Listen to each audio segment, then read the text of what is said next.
The slate ground, amorphous and disjointed, sets the scene of Chapter 1, Session 1, a set of glass wind chimes. The infinite skies above are soon obscured by dark black storm clouds.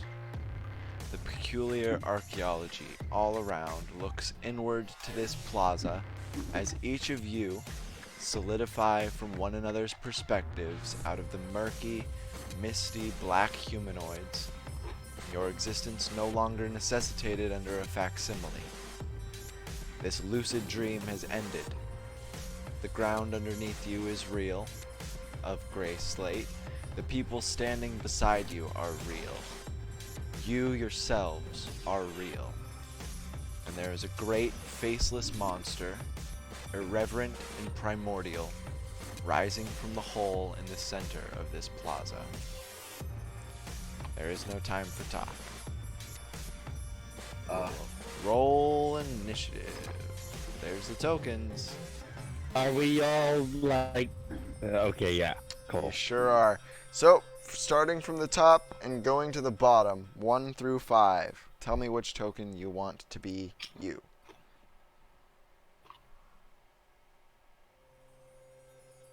Oh, I'll take 2. 2 looks like a doctor's coat. Alright. Virgil Aridi. Edit. Where did that go?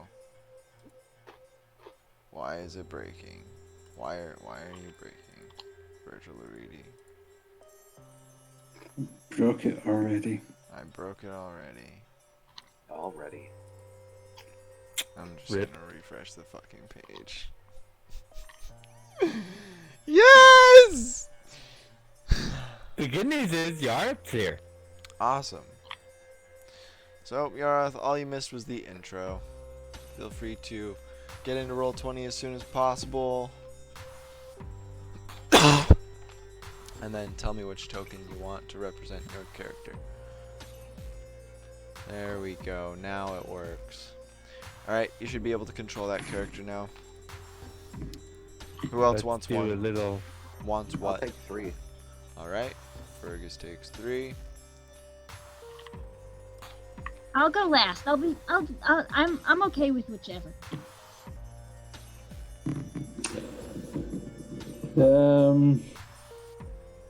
So 2 and 3 are taken.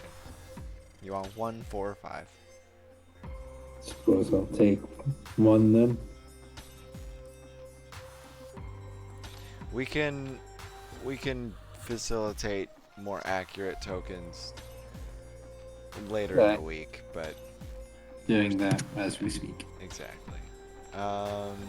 So 4 and 5. Yaroth and Shani.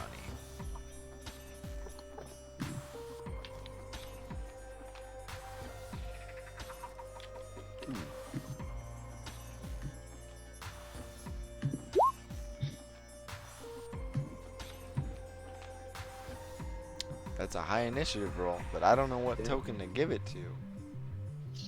I cannot, in fact, move it. Are you sure? Yeah, I can't move them either.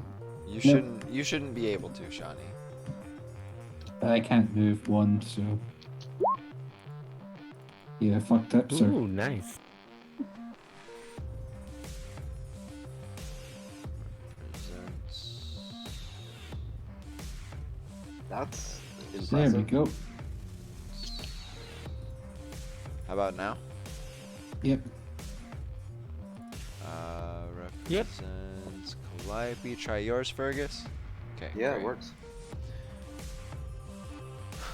Yaroth and Shani. 4 and 5. Who's picking what? I'll pick 4. Okay. I like the color blue. I guess Yaroth looks like a little bit of a black mage. Right now. Strictly right now. Not for the indefinite future.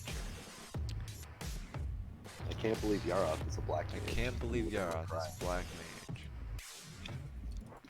You know what? I better show mean- nameplates too, just so people know who everyone else is.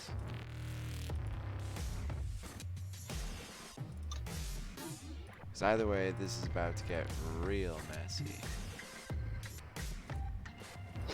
Hell yeah. What's Albus's last name again, Yaroth? Dumbledore. Severus. Sorry.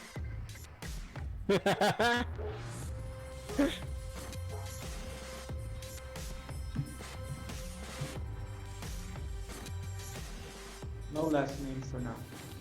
Alright, Albus. TBD. Yeah, so he's just Madonna then. And we can figure that out later. Initiative has been rolled. Fergus crit because he's an asshole. It's true. I put the bot in the microwave. Got him. 3. 9.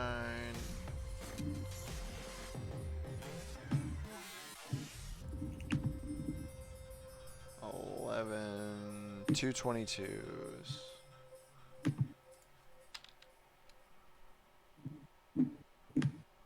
So who am I missing? Catherine, there we go. Wait a minute. 22, 22. Okay, Albus got a 9. And so 22, 23. Then Catherine's 11. No, Artemis should be 11. Artemis is 11. So we're missing the other 22, which is there. Perfect. Now we descending. Everyone can see the initiative order? Mm-hmm. Perfect. I should be one above Shawnee because my initiative score is higher. You both got. Oh, yep. Your initiative modifier is higher. Yes. I'll add this fella.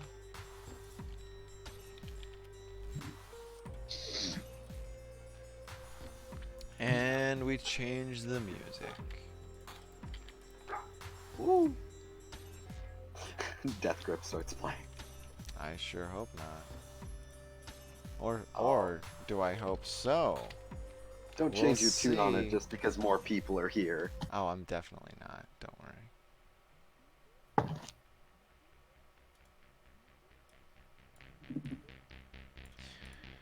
All right. So there, I was the one that poked around in the fountain. Everyone else was kind of far off. Do we all just materialize right side by side now, or? I'm assuming you backed up. If you want to be closer to the fountain when this starts, you can. I just organized you guys all in a line so picking tokens would be easier. Before combat technically Fair. starts, you can place yourselves wherever else on the map. I just, narrative consistency. Perfect. Yeah, you're right up front. It's fine. I shouldn't be. I'm gonna die, but So Fergus going first has the unfortunate drawback of Fergus not knowing what the fuck he's doing. I know exactly what I'm doing. Alright, great. What are you doing? So we're in this plaza. There are exits, right? There are, yeah. There's streets. Yeah. Yeah. Calliope is going to just run. Which direction? You can move 6 squares. 6 squares? Okay. What's your speed? Wait, normal, so like 30 feet. Okay, So yeah, so 6 squares. Each square is 5 feet of movement. Does that count diagonally? Yes. Okay. 1, 2, 3, 4, 5, As 6. soon as you get there... Wah, wah, wah. A big crystalline wall shoots up. This guy's arms unfold. One of his hands is outstretched towards you. Give me your iPhone. Sure. Okay. What, this guy, as in the guy in the middle? As in the horrible, faceless monstrosity. Okay. The horrible faceless monstrosity. All right. How far does its arms extend? It's just like to here. Like you can sort of see his folded arms underneath the smallest hoop around his head. All right. So it's not actually it's not causing me any grief right now, right? No, it's just fuck you. You don't get a lead. Okay. Yeah. Okay. Sure. That's my turn. You still have an action. What? Okay. So you took your movement. Your action can be any assortment of spells based on off of your action or your bonus action. You can shoot your blunderbuss at this crystal wall to try and break it. That's actually a good point. Yeah, okay.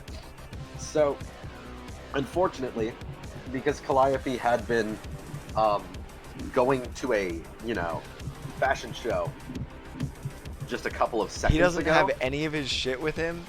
No. Why would he? Why would he have a gun on him?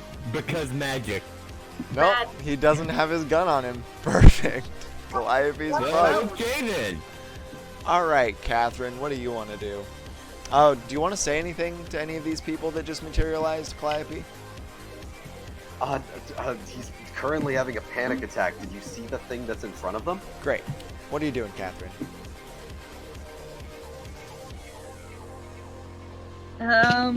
Basically going, who the bleep are you? And then deciding to attack with the blunderbuss. So, Catherine, unlike Calliope, always still carries her Second Amendment around. Alright, so you shoot your blunderbuss. The shot goes horribly astray somehow. As it gets close, Because of the panic. projectile itself disintegrates when it comes within a certain radius of him. You want to take any movement? Good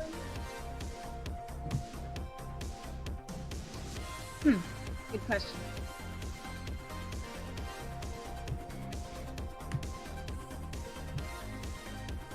One step back.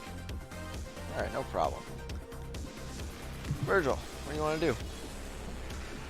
I am going to bonus action disengage so I can get a better look from back here. Well, I don't see you, Hatherash. The gun. Alright, it's been 6 seconds. You've filled your dialogue quota with the hmms. Nervous ticks. What can you do?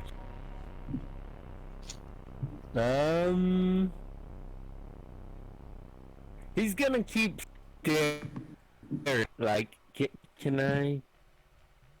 Can I make an Trying to investigation? roll insight, nature. Yeah.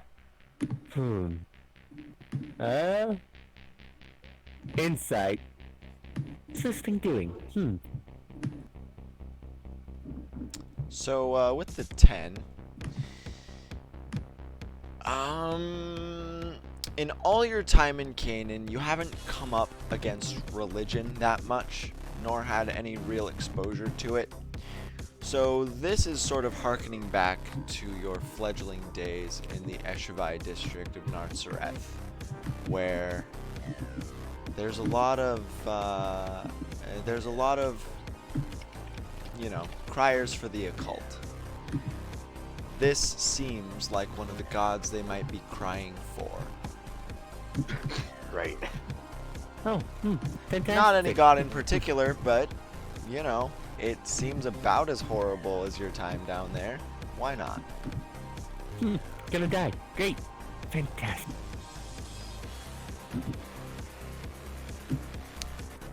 Anything else? Man, that's all he's gonna.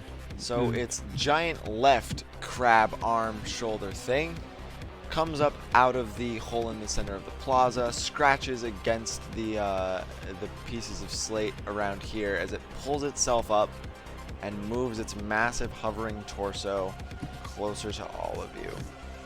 A reverberating force shoots out in 360 degrees from its head, and you all feel a sort of rush of energy impact you and then wash over you. But nothing other than that happens. What do you want to do, Amalia? So, Ahalia's gonna look up at this giant looming monstrosity above her. She's gonna be like, My day has not went exactly as I thought it would.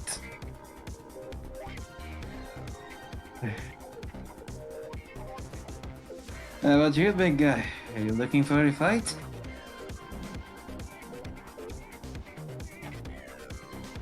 Well, he's not looking for a checkup. Does he respond to that? Nope. He doesn't even really seem like he's regarding you. Yeah then.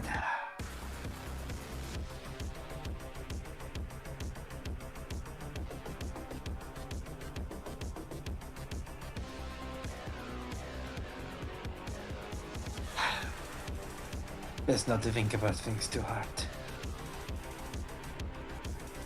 And she's gonna reach up and she's going to bring her hand down and cast Shatter. Alright, I'm assuming you're hitting him and Yeah. anything else? Are you also hitting the floor or just him? Just him. Alright. Go ahead and cast the spell, roll damage. It's a con save, right? Yep. You believe so?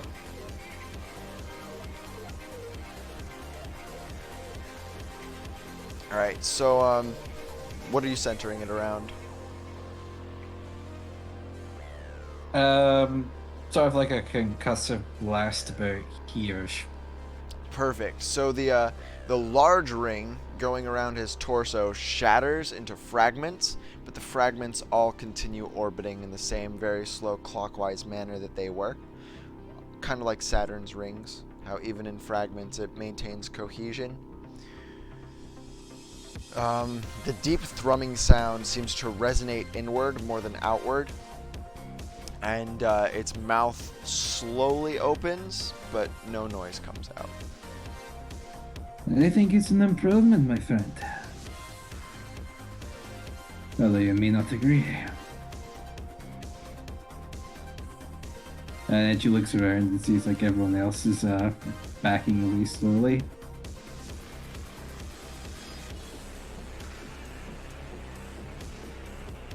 Well, if you get turned into paste first, we know that they didn't agree.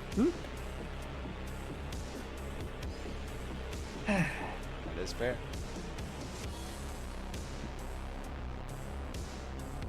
Alright, Albus, what would you like to do? I like how you think we can run away from it in its own dimension.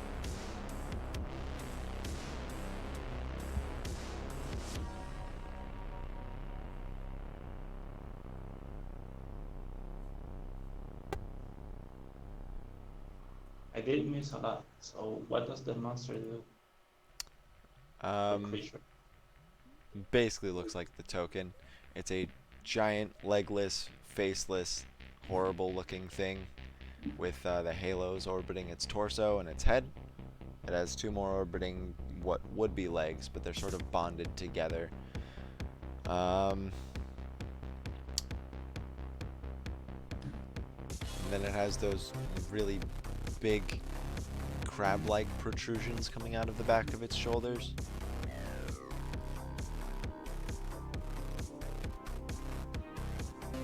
And what has he done so far? So Amalia seemed to do a decent amount of damage with the shatter spell, which dealt thunder. The sound behaved in a little bit of a weird way.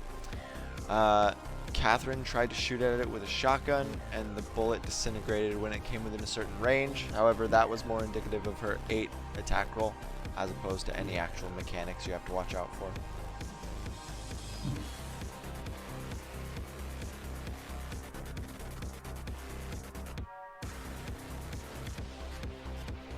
Virgil tried to discern its nature, and he successfully discerned that it's a horrible looking thing.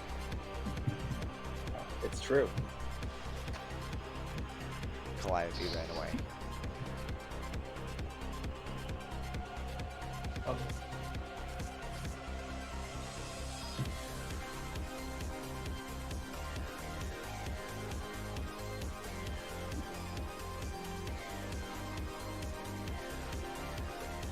Well, I do have my stuff.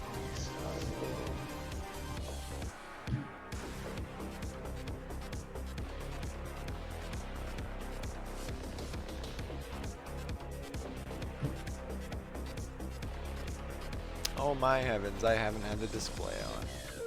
There you go. Just in case anybody tried to look at the recording prior, it would have come up black, but I just turned it on, so. Look again. Or don't. I remember it being like that for the intro sections, and I was very... It was like that for the intro sessions because there weren't any real set pieces. It's mostly just narrative. It's fair.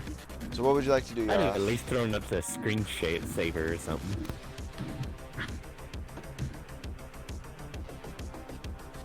My first action will be to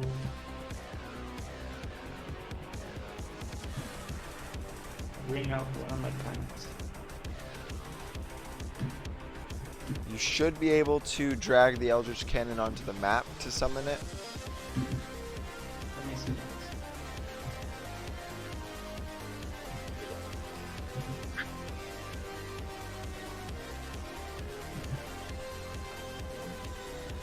Let me know if you can.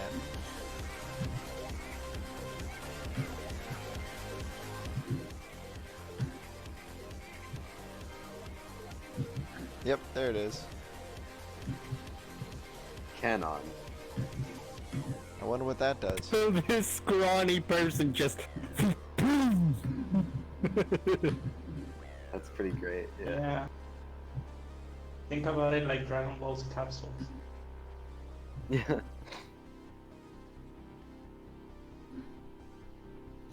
It's So which kind is it?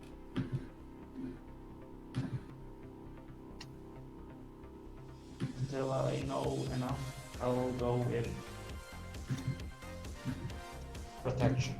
The protector. Alright, you want to pulse it out? Yes.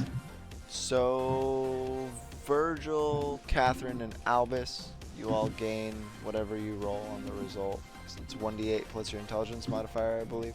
Okay. Mine, yeah. You regain this as temp health. No, let him roll, Shani. Oh, sorry. It's okay.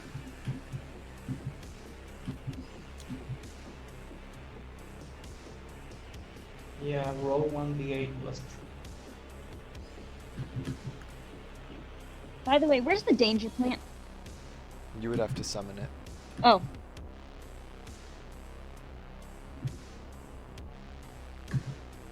You exercised your right to bear arms. Next, you're gonna Plant exercise arms your in this right case, I to, suppose. to botany. Do you need me to roll it, Yaroth? Yeah, roll it for me. Okay. Hilarious. Alright, so you three get 3 temporary health. As a protective shield briefly shimmers in front of you before vanishing. And you want to take a movement, or are we back to Calliope?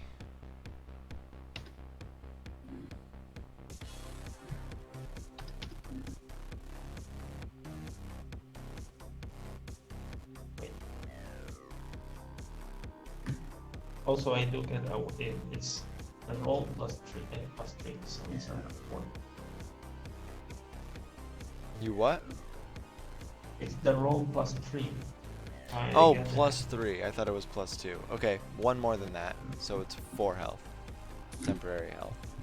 okay. Plus intelligence modifier? Oh, wait. Plus, Yeah. plus his It was- intelligence. yeah, it was It's plus mine, his, mine. It's mine intelligence. It's just 4 temp health. It's something. I mean, at low levels, that's a lot. Oh, Oh, it's it's- plenty. Alright, so as it comes to your turn, Calliope, giant fragments of the crystal wall that shot up in front of you start to split off and grow little spider-like legs. They scurry down to the bottom and over to the walls that the wall is attached to. Oh, And- great. He hates that. And I kind of figured he might. Each of them has what looks like a single glowing red eye. All of them seem trained on you. Okay, so first things first. As movement, he's gonna immediately scramble for. Oh, what's going on? Whoops. No, that's not the right placement. My roll 20 is having a stroke. It does that. Uh, okay, hold up. I'm having to fight it. This is immersion. There we go. Okay. Because My bad. Calliope's Yeah, also having a stroke. Calliope is just glitching through space-time. Don't worry about it. Yeah. Immediately, he scrambles forward away from the crystallized wall. I'm gonna discern whether or not this is Emolite at all. With Emolite touch. I'm gonna give it a shot. Why not? I'm gonna see if it's a robot. Yeah, Is it go a- ahead. It's almost definitely not, but it'd be a pretty epic twist if it was. I guess we have to do that. I mean, gotta make sure you know your enemy, or Yeah. don't know your enemy in this So, case. It's fair. Do I have to roll? That Do I have would to be, Emolite touch? I guess, a nature check? Oh, wait, no. I'm It's using Emolite touch, right? Yeah. So you're just trying to activate him? Yes. Perfect. Is high good or bad? Oh no. Let's go. High is bad. Emolite touch. I'm gonna roll. Or wait, no. I'm just gonna hit that. What do I don't actually know what I roll. I rolled. Okay. You said high is bad, and I got a 98. Woo! Oh no. Oh. Well, at least we know it's Emolite. All right, Um, so Do we? the ring that was fractured by shatter immediately reforms and becomes about 3 times as large, and the top ring around his legs shifts clockwise, the bottom ring shifts counterclockwise. His entire body turns a bright red, and then the same energy that briefly passed over each of you all of a sudden sucks back in, except this time it's a bunch of fire. Everyone roll a dexterity saving throw. I triggered the second phase. It's a speedrun strat. he no clipped through the car so that he could get here in record Oh, whoops. time. That's My bad. fine. That's That's not Oh, good, my. Shiny. All Oh, right. so that he did? That's Make what sure he to actually did? make. Oh, this doesn't affect objects, so your cannon doesn't have to roll Albus. And we're waiting for Amalia, and that's it. Whoops. Yikes. All right, so Amalia makes it, Albus makes it, Caro, Shawnee, and Fergus. So that's Caro, Wait, me? Shawnee, and Calliope. You are all sucked in right next to this thing, and you take 7 fire damage. Yikes. So much for that temp health. Amalia and Albus, you both take 3 fire damage. So Albus, yours is completely negated by the temp health. Amalia, you take a little bit of fire damage. But that's not what was important. What's important is that now that you're right in front of it, really strange growths start shooting out of its now orange body and start trying to skewer you. I was hoping that the important thing would be the friends we made along the way. So 20 to hit Catherine. Yeah, close friends. 15 to hit Calliope, and 10 to hit Virgil. Yay. It Yeah, missed not me. making many friends along the way. Calliope, what's your AC? 13, sir. Great, so everybody gets hit except for Virgil. People that get hit. Catherine, you take 7 piercing damage. Jesus. That's not how that works. Calliope, you take 6 piercing damage. You two are Alright. both restrained as it lifts you about 15 feet into the air. You are impaled on its weird limbs, but they're not going through your body. It's this weird sensation of force that hurts your insides really bad, but there's no actual puncture wound. I figured this out. It's one of those boss fights where we have to lose. He loves Dark Souls. It makes sense. I Alright, mean, that's what he did with the other group too. so you ran Oh, away. well. Calliope, what do you want to do now that you're up here? Well, yeah. Let's see. Let's see what I got. I don't have much in. Oh, wait a second. I'm right up next to him, right? You sure are. Bzz. All right. In a frenzied panic of like incomprehending, like not hardly able to comprehend what's going on, why he hurts, what is even happening right now. He subconsciously casts Shadow Blade, described as a blade of dread. Great. Do I? So Shadow Blade, the roll- way it works is So, Shadow Blade 5e, because we didn't actually put your spells in after I put your spells in. yeah. So this is a bonus action, not your action. You can still take your action afterwards. This lasts for a minute.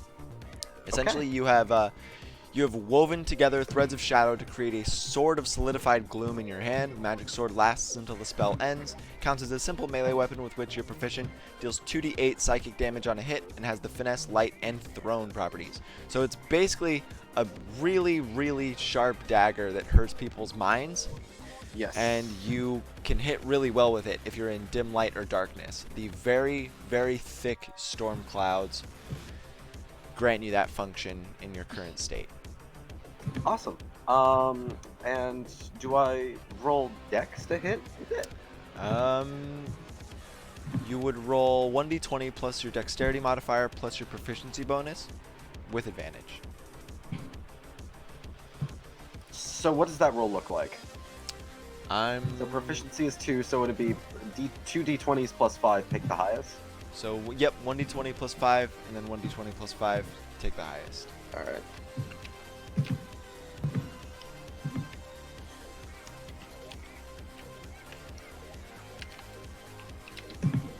Alright, see if you crit. Whoops, 'Cause I rolled The 16 hits. plus 5. Nope. Alright, you don't crit. But you do hit. As you manifest a Shadow Blade in your hand. What do you want to stab it at? You want to stab it at the tentacle that's Oh, he's- restraining you? You want to stab it? He's Call your waving it shot. wildly. He's Alright. not calling it. Is high good or bad? High is bad. Alright, average. You fucking...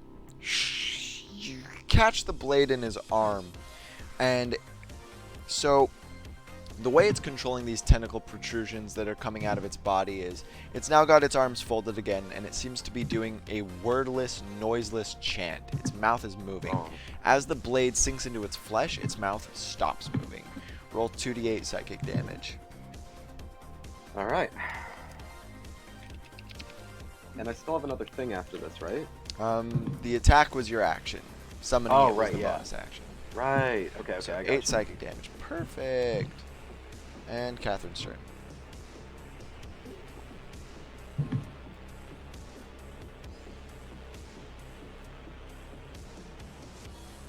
Catherine. Oh, right. I'm Catherine. You're Catherine. You are Catherine. All right, so I'm being gripped, right? Yes. You're held aloft on a weird force tentacle. It's not actually, like, sticking into you. But can I still shoot without a disadvantage Oh or yeah, whatever? you can do whatever the hell you want. You just can't take the movement, Okay. and you're like 20 feet in the air. I'm gonna summon plant. All right, where do you summon it?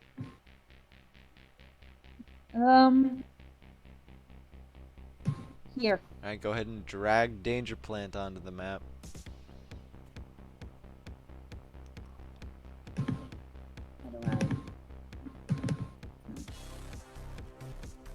You wanted it here? Yeah. Great. Oh, I like danger plant. All right, what's Danger Plant doing? Let's see. What actions does danger?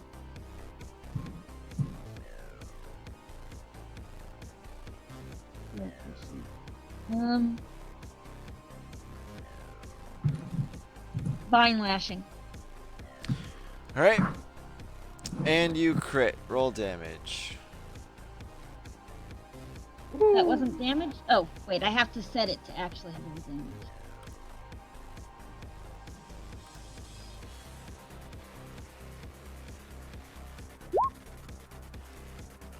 Wait, so Oh 6, my 1d6 God. plus 3. If you click attack on Vine Lashing, it'll roll it for you. Oh.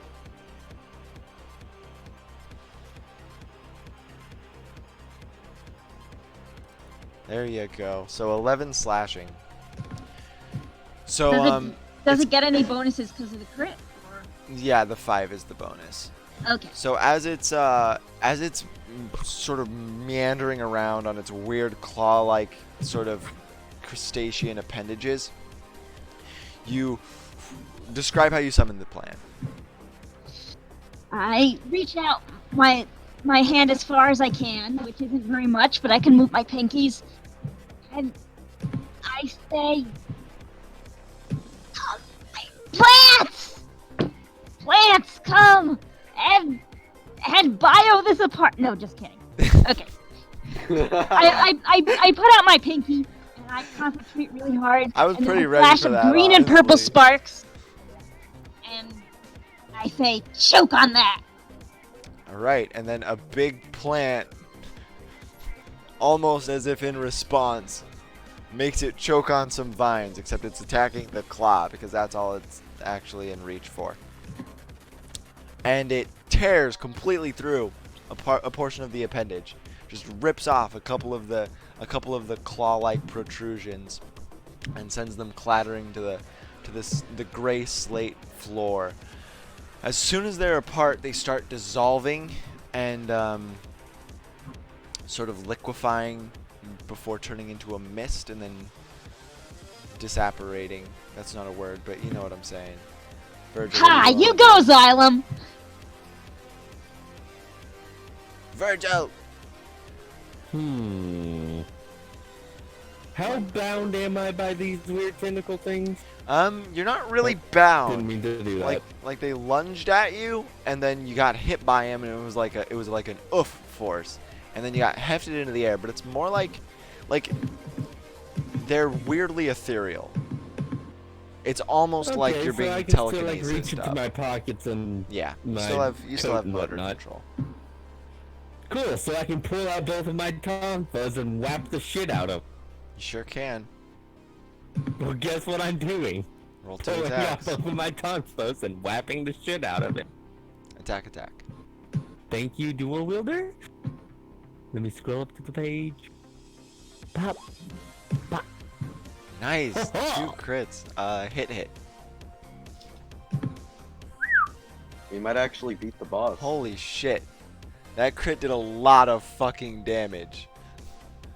Imagine if No, I had I know, bone I that know, but bullshit. 15 with a 1d6 weapon, like you got almost max damage dice on that. That's fucking awesome. All right, this is gonna stagger it. So you take the tonfas, and as it's recoiling from the plant lashing, it starts to chant again, and in an effort to disrupt its focus, you actually go for one of the rings, and your tonfas, this mundane wood, you just beat the shit out of portions of its left shoulder. It sort of tries to use its right arm to fend you off, but as it moves its right arm away, you jab one of the tonfas into the side of its jaw and just knock its head to the side. No! This doctor-looking motherfucker just reaches into his robes, whips them out with a fucking cool-ass flip. Fucking 24 damage in your little 3. That wasn't even... It wasn't even wasn't even a sneak attack. It wasn't even a sneak attack. It wasn't even. Speaking of, flanking? Question mark? Since they're there. Yeah, they are. Roll sneak attack damage. Holy shit. Hell yeah. Alright, so another I'm liking 4. the way this is going. You dealt 28 damage. Perfect. Alright, and now it's its turn. That's not good. Probably not. I'm probably gonna die. Alright, so, Yes, you will. crack. 2 thunderbolts strike at you guys from the clouds above. Amalia and Danger Plant need to make dexterity saving throws. And then Amalia, what's your passive perception? 17. 17? Okay, so Amalia, you notice there is a giant swarm of blue crystalline red-eyed spiders coming from up here. Well, that's And- always. And there's a lot. There's a lot of them. A very dangerous amount. And then right as you notice that, Krakow! A giant bolt of lightning slams into you, or the ground nearby, or something, but you're completely rattled. And you take... Wow, average. You take average damage. You take 10 lightning damage.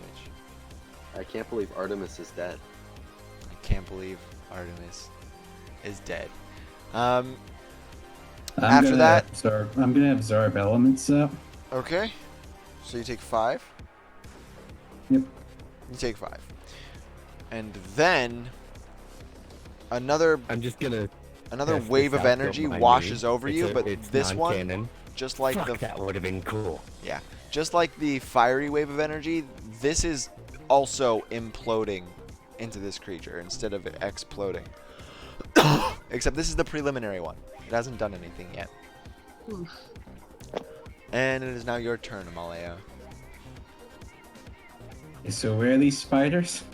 They are all I'll draw them. I'll just draw the fuck. They're at about here. And it's just covered in them. They're all over the walls. They're all over the ground.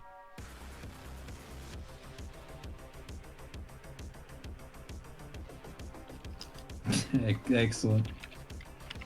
Yes, sir.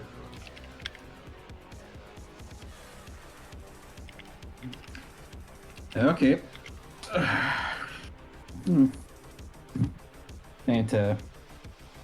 May as well break out the big guns. I think Virgil and the cannon and the plant already beat you to that. Yeah, the big guns have been brought. Hopefully you maintain the big guns being brought out. Because otherwise we're gonna die. We have the big guns for a reason. I know you're not by now.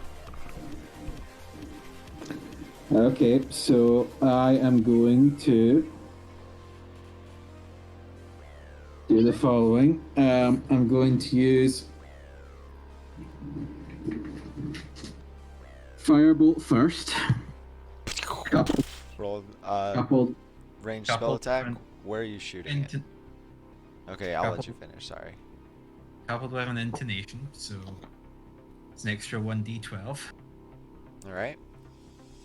And after I've done that, I'm going to quicken a fire chromatic orb, also bolstering it with an intonation. Okay. Yeah, you're bringing out the big guns. So it's Um, So So one if one thing is you are technically in melee range, so you have disadvantage on those unless you move away.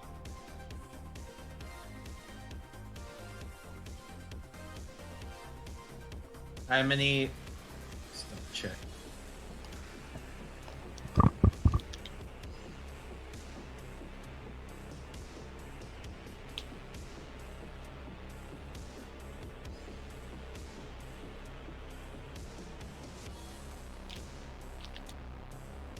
I'm so glad I get to put an input flavor text for this stuff now. Isn't it nice? So nice. Unless I melee convert them. Unless you melee convert them. You want to melee convert them? Let's melee convert them. All right. So roll 2 melee spell attacks. Okay, so firebolt first. Yeah, please. Nope. And chromatic orb. Nope. That's just tragic. If this was actually Artemis, she'd have a stroke at that. That is actually tragic. That's actually Damn. very tragic. That's so sad. Is high good or bad? High is good. Oh, you can exert. Do you want to exert yourself? You roll Somebody's a gotta do it. 1d6 Per- plus wisdom for spells. And then you add it to the result. But you subtract the 1d6 plus the wisdom from your health. So you can hurt yourself to try and make these hit.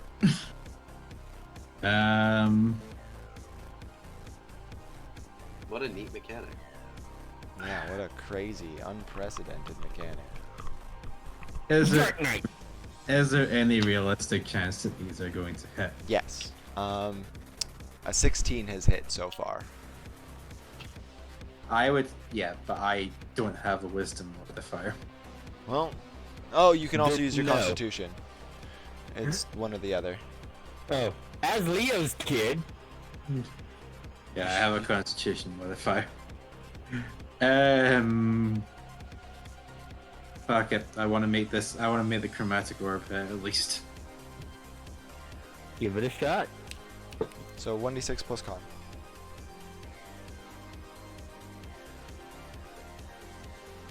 So subtract 7 health, 15 hits. Roll the chromatic orb damage, then roll 1d12 additional fire damage. Damn.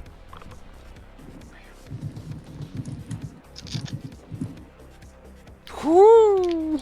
Holy shit! Nice. Alright. Everyone's doing good. At least there's that. So she just like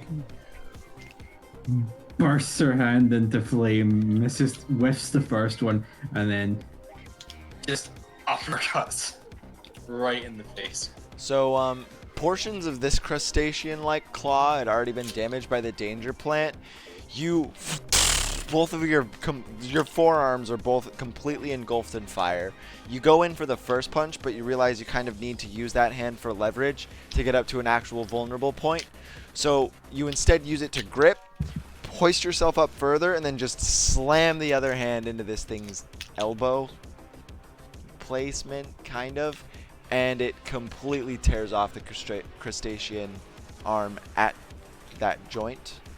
So you find yourself falling about 7-8 feet to the ground, and just like the other portions of this that had been dismembered, it liquefies and then turns into a gas before dissipating completely. Calliope, with that, you are fallen to the ground 20 feet. Oh. Take, I think that's, Can I try and catch him? you can, yeah. Yeah, I'll do that. Roll a athletics check.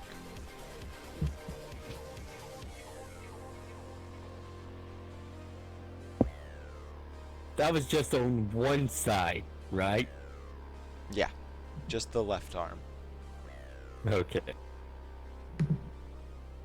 Alright, so Amalia, all of a sudden you think you've seen this guy on a magazine cover somewhere? Roll history? Like he looks terrified, but he's also he's pretty cute. What is Calliope's charisma? Gotta be one of the plus- higher numbers, Yeah, right? it's 19. It's +4. Take a screenshot of it? Nice. Oh yeah, he's way cute. Alright, Albus, what's up? Just has him hoisted above her head. Oh. Yeah, probably. That's the mental image I'm taking. Can I see the life bars? There are no functional health bars. At least I don't think anyone has them enabled except for Catherine. But I'll go through and enable everyone's bars. I'm gonna go through and enable all of your guys' health bars so that if you so choose, you'll be able to see each When the other's. fuck did this thing get health bars? It always did. Not the boss, just you guys. When did we get health bars? We didn't have that shit in the Scorched contract. I think Robert used them. Yep. Huh. We I used guess them Baron in. never asked. Yeah, no, we used them in Nobody asked. the side as well. Second. Well, Technically, the more you know, I suppose. Technically, we've always had them. You just have to enable them. Yep. Yeah, nobody asked. Would have been helpful as a healer, just saying. Yeah. If I'd have known. Yeah, it would have. Yeah, but you would have had to have healed stuff first. I figured out the plot. I to did that a assemble lot. Windchimes. All right, what's the plot, Fergus? We are. Are all you using? penitent Wait, are you sinners. using your Joseph Joestar feat? I'm not using Joseph Joestar. I was just gonna say we are all penitent sinners for attempting to out Pizza the Hut sometime in our life. Oh my God, I've been had. So, does that Joseph Joestar ability actually do something? Yeah, it Yes. So basically he can try to predict something happening, and he'll exert, right? And then he'll declare, and then if the thing he declares happens, he regains the health that he used to exert. And So he exerted for free, if his prediction comes true. It's a yeah, feat. but all he's doing is talking about what's gonna happen. That's what the Joseph Joestar feat is. He's doing it in character. Okay, so it is a type of warning or something, I guess. No, it's not a warning. It's an I'm alpha. trying to It's an think of alpha the maneuver. practical application for this. That's It's okay. the practical application is spam it constantly. Always try to predict what somebody's doing, and then eventually kill yourself because you keep exerting and it's not working. Wait, your next You're- line is, and then I hold persuasion with exertion for like plus 13, and then they have to do it. Your next. And then next all step- you did was persuade them to do something. All Your right. next- So, anyways, Albus, what's up?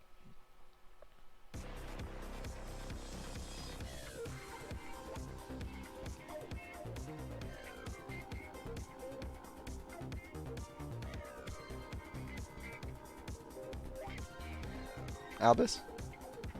Sorry. No problem. It's your turn. What do you want to do? So I try to heal the one that fell. You what? I'm sorry. Is the is that spot open? Yes, that spot is open. So I just order that I move my here. To there?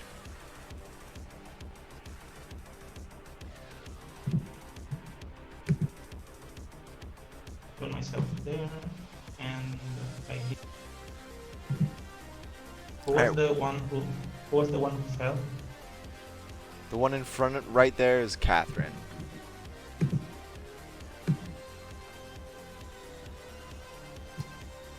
I healed them with cure wounds. Alright, so everybody gets 1d8 plus 3. And I rolled another one. Wow. Everyone gets 4 health. Hell Everyone yeah. gets 4 temporary health, not regular Oh. health. It's a shield. Yeah, it is a shield. Wow, I'm And making cure this look wounds to the one who balanced. fell. Yeah, everything but the monster. Yeah, I can choose the targets from the protection. You sure can. Do you want to do anything else? I believe that's your bonus action. Yeah, the action for cure wounds, Okay, who are you casting Cure Wounds on? the one who fell and got caught. I should probably. That's probably Amalia. I forget the names. Yeah, what's Amalia's health at? 11. Oh yeah, you heal Amalia. 1d8 plus 3, so you heal for 5 health. 3. You're getting out supported, Caro. Step your game up. You're not even a real doctor. Yeah, you're literally just beating people with sticks. So far, in fairness, Alright, the entirety of the monster's image begins to shimmer and contort. It is your turn, Calliope. It looks like you're looking at it through the surface of water, even though it's clearly right here. Oh, that's bizarre. So, Hold up, Oh. I forgot one more thing. oh yeah. Also, the spiders.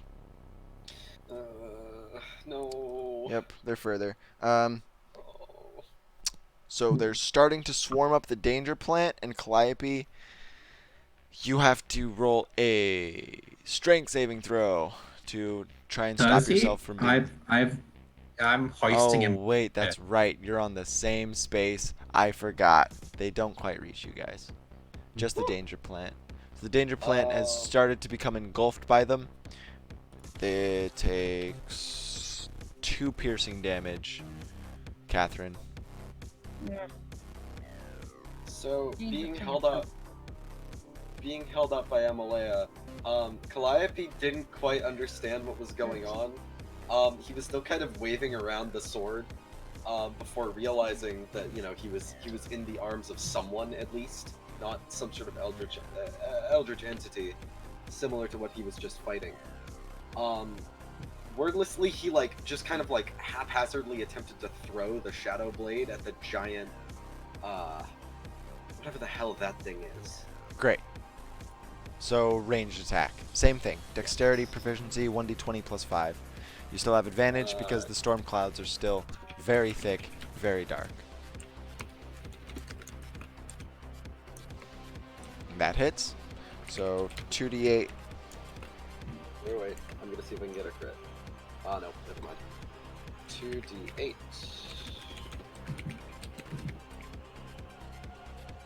Nice. 11 psychic damage.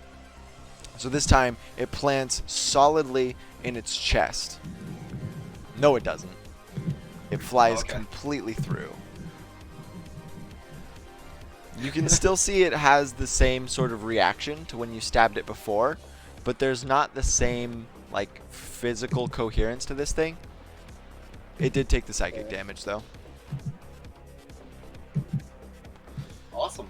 Well, it's not like Calliope's really gonna move. So if you drop the weapon or throw it, it dissipates at the end of the turn.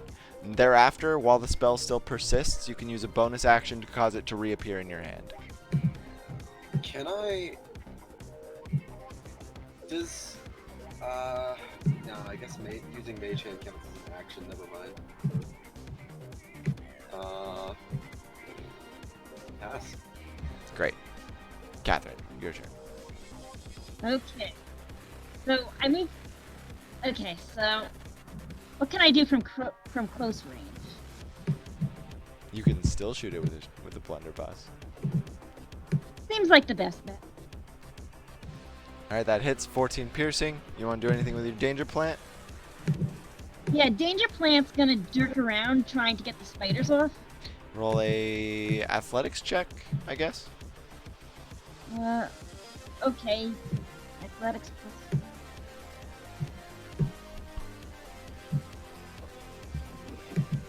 Alright, is it 21 Alright, enough? so the danger plant, it needs to displace itself to a point that's outside of the spiders.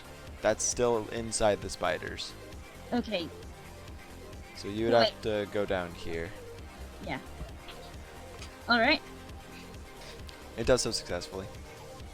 Woo! Alright, your turn, Virgil. This time the blunderbuss shoots a bunch of bird shot and just peppers a bunch of dots in this thing's chest, except no it doesn't. They fly through, but it reacts as if it had taken the damage. Is Amalia's looking okay now? According to her health bar, the answer is yes, but...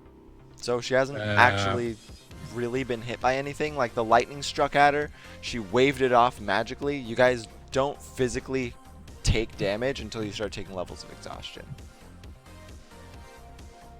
Your hit points, or you resisting damage? Okay, that's gonna take some getting used to, but... fine. So it's basically the same thing as hit points, but it's flavor text for why we can be up and standing at 1 and then all of a sudden... Okay. Yeah. Okay, that makes sense. Like, if you get hit for real, it's gonna fuck you up. I got shot in the chest, but don't worry, it was only 1d10 damage. Yeah. Pretty much, yeah. Abraham Lincoln miraculously survives assassination attempt. It was only 20 damage, he says.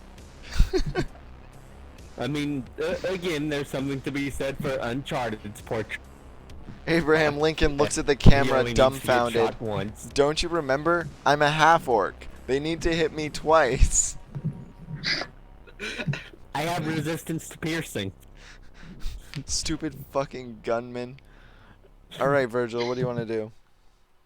So if everyone's looking fine, and we've got this fucking cannon that's shooting out temporary health shields, I guess I'm gonna continue to beat the shit out of it. Alright, attack.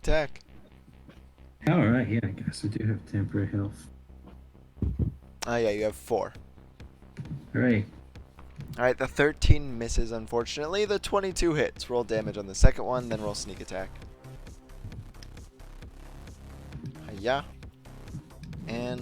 Hiya.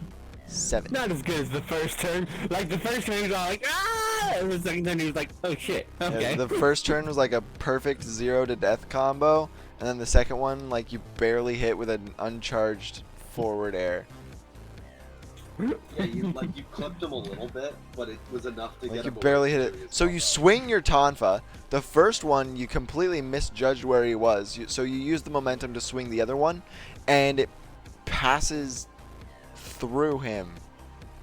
But he reacts as This if is it had weird. hit. It's really weird. You feel like you missed both times, but he's basically doing the with his knee. Yeah. He's not really, but Okay. you hit him in the leg. Are you moving at all? Aren't I still up in the air because I'm held up by the arm that wasn't dislocated? Yes, you are. So you Okay. can't move. Great. His turn.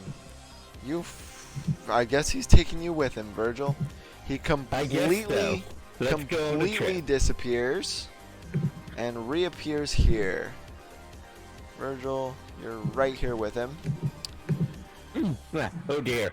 Fuck. This is Shit. teleportation. No attacks of opportunity. The rings around his legs start rotating faster. The one on top is still rotating clockwise. The one on bottom is rotating counterclockwise. Both of the rings, the one around his shoulder and then the one around his head, start rotating clockwise very quickly and thrumming with energy. What is this anti-spiral looking ass doing here?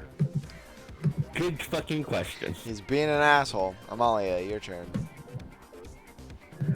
Okay. So yeah, you got dragged along. Amalia's gonna look at the.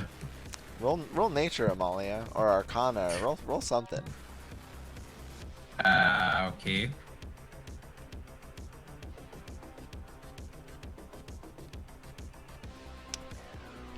It looks like he's about to do something pretty big.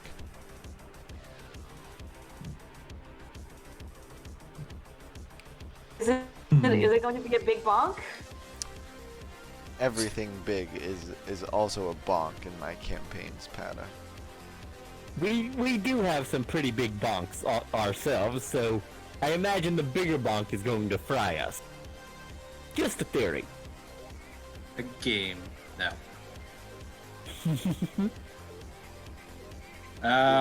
Okay. Okay. So Amalia is just gonna hoist one hand and lightly toss Calliope to here. If you're actually tossing him, he's not gonna land on his legs. He's gonna fall like on his ass. Yeah, he's You like, are a cat. No. Wait, No, no, you're he's- not. You're a he's- kitsune. Yeah, Okay then. He's Yes, a you land on your butt. he's a dragon kitsune. Of all things. What?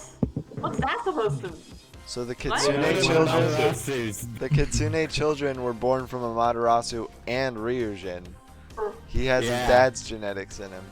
Oh, that's gonna look so cool. Oh yeah, It's I've seen the um, art. He looks awesome. It's just a definitely mech- translation to bullshit. just a mechanics question, Eric. What's up? Do I have to choose if I use my annotations before or after I cast a spell? You can choose after, but before effects are declared. So you can cast Fireball, and then we can shitpost a little bit, and then you're like, oh yeah, can I intone that? Like, as long as I haven't rolled, we haven't rolled the damage and things have happened since, you can do it at any Alright, point. so I can take the one I used on the fireball back since it did jack shit. No, that counts as a result. You rolled attack and it missed, that's a result. The intonation would have been used.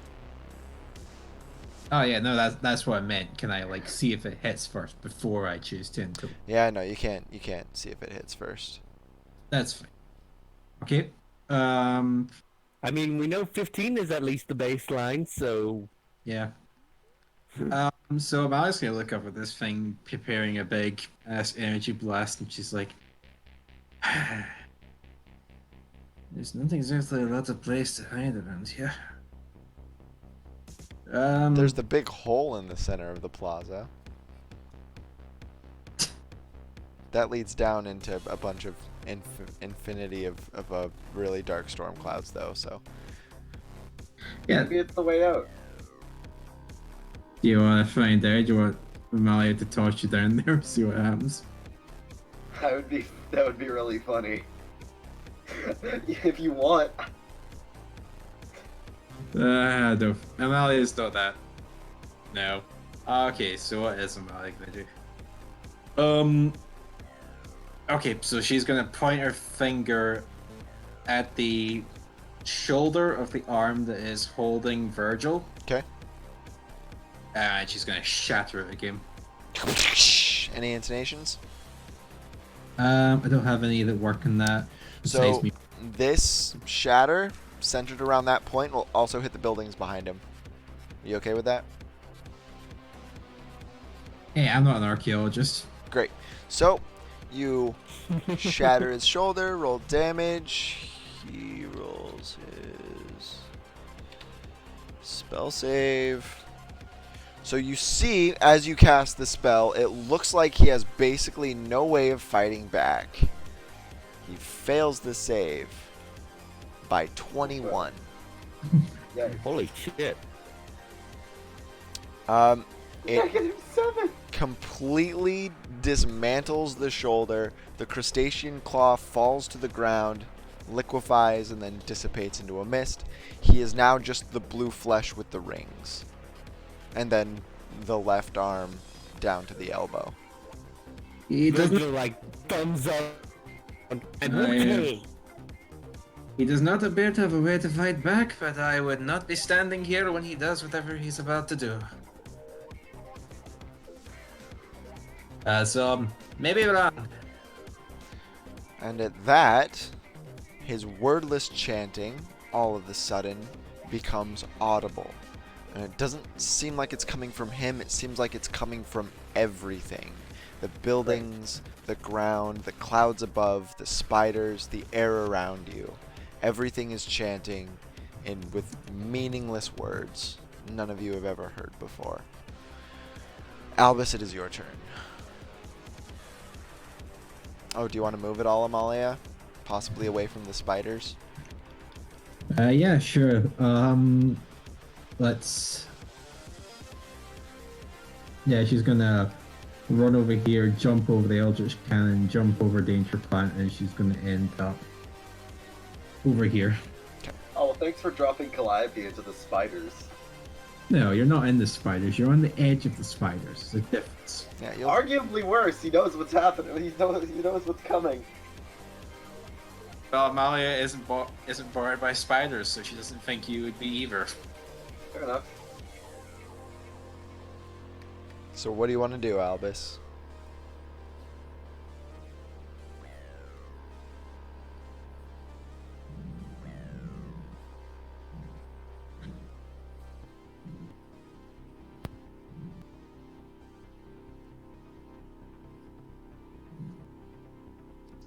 Sorry, kind of fell there. I'll do the same again. Okay, so you repulse out another shield of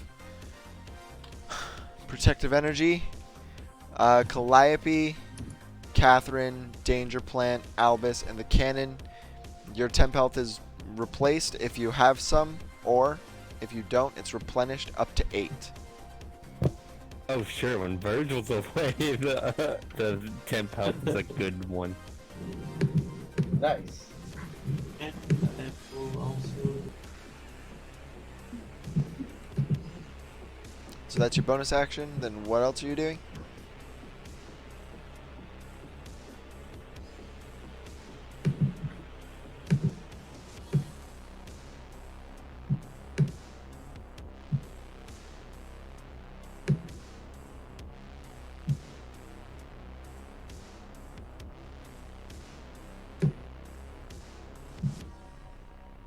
If you want, you can roll investigation to see which areas might be safe from this big charge up thing he's doing.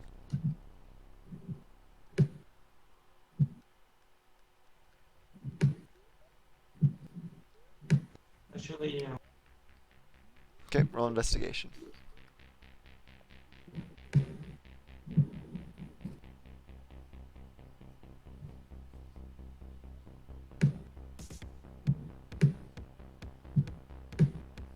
So with a 17, he's facing a very clear direction, and with the composition of the rings, it's very unlikely that after whatever happens is actually after it happens, it's very unlikely that it will expand. So it looks like, and I'll do dotted lines, you theorize that it's going to hit like this, straight down diagonally. So technically you guys are somewhat safe where you are. For this round, right? Uh-huh. So we got Mosey. You want to maybe say anything to Amalia?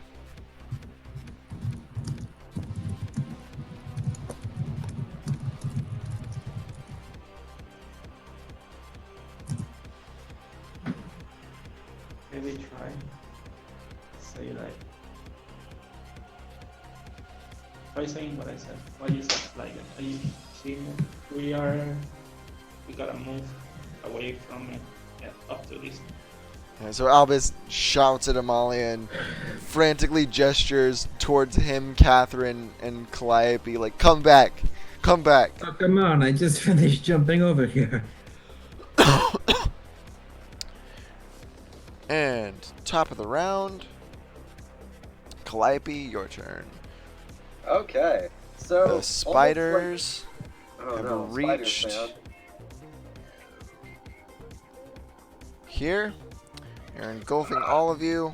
Everyone except for Amalia and Virgil roll a strength saving All throw. right. Me? All right. I don't want those spiders. Oof. It's not too bad. Just take 1d4 piercing damage. You take 1 damage. You have 7 temp health instead of 8. Oh no. But Calliope- spiders, so The spiders are Yeah. trying to find purchase on your body, but whenever they come within like 6 inches of any of your like actual physicality, they come up against this invisible force field and disintegrate. Only a couple manage to even get close enough to make the attempt. So you're not actually Yeah. touching any of them. Okay, regardless of what the damage is, Calliope is freaking out. So But first no, I things agree. first. What I roll? Strength saving throw. So first things first. He is going to. Oh no, not. So you again. also take 1 piercing damage, Albus. What did just keep happening? And then Catherine, danger plant. He's going to. Okay, I don't know what's wrong with Roll20. It's moving me down when I'm trying to, like, move my piece. That's It's being Roll20. that sounds amazing. Oh my god. I don't know. No. I can't. Just Okay. So ping where I you was want to trying- go. I was trying to go here out of the spider. Okay, so you're just frantically like stumbling over the Yes. spiders and screaming, I assume. Yes. Lots of That screaming. is exactly what's going on. Perfect. And almost innately, like without him having to focus on it, casts what's the one? Comprehend language. like- Ooh, that's bad. You use what? Good. That's really I'm bad. excited. I'm Take- excited. What, Oh, what, no. what do you use? What do you You use? take 18 psychic damage. I Roll an intelligence saving throw. You use sure thing. comprehend language. intelligence saving throw. -2 in intelligence. Hell yeah. Oh no! Woo! All right. So a massive headache just causes. Hang on the- hang on a second. Don't Is it- is- Stuart. Yeah? No, go ahead. Just let me check something.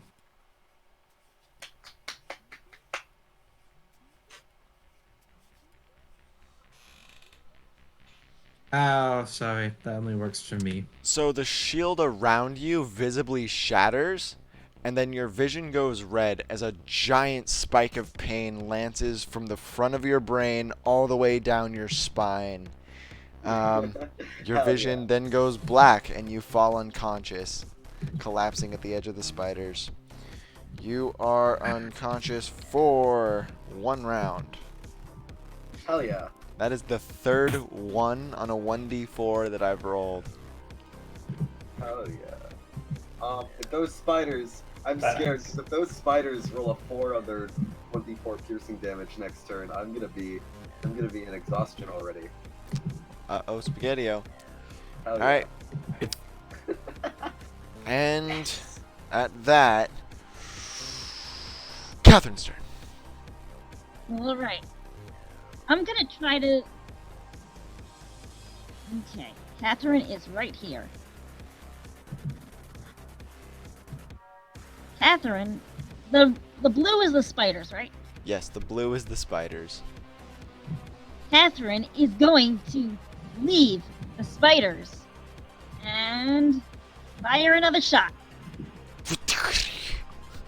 So Catherine just runs along the edge of the massive hole in the center of the plaza, pumping her fucking shotgun as she does so. What do you say as you open a can of birdshot onto this piece of shit?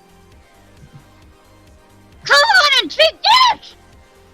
Didn't understand that, but it works. Pa-ching! Roll damage. You already did. 17 piercing.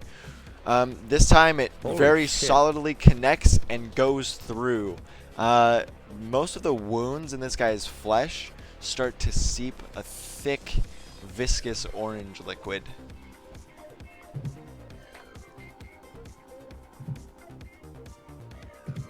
Okay, and Danger Plant can how much can Danger Plant move? 15 feet. But Danger Plant floats, right? Danger plant crawls along the ground. Oh. It's a plant. 1, 2, 3. That's like 3 squares. It right? sort of moves itself like a conveyor belt. Yeah, it's 3 squares. And what's its range?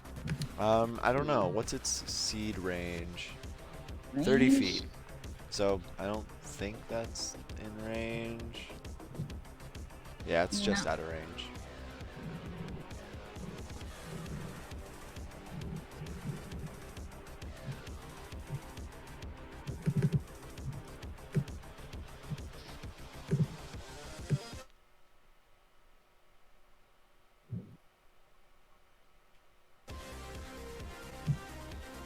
And that's for the spiders! There's not gonna be more spiders, are there? Are there? Maybe. I'm Alright. saying that in character. Virgil, what do you want to do? Well, the player has been learning that he can't use fleet of foot and cutting action at the same turn, unlike the Tabaxi dash of the Scorched Contract, but that's okay. Let me make sure I have enough movement.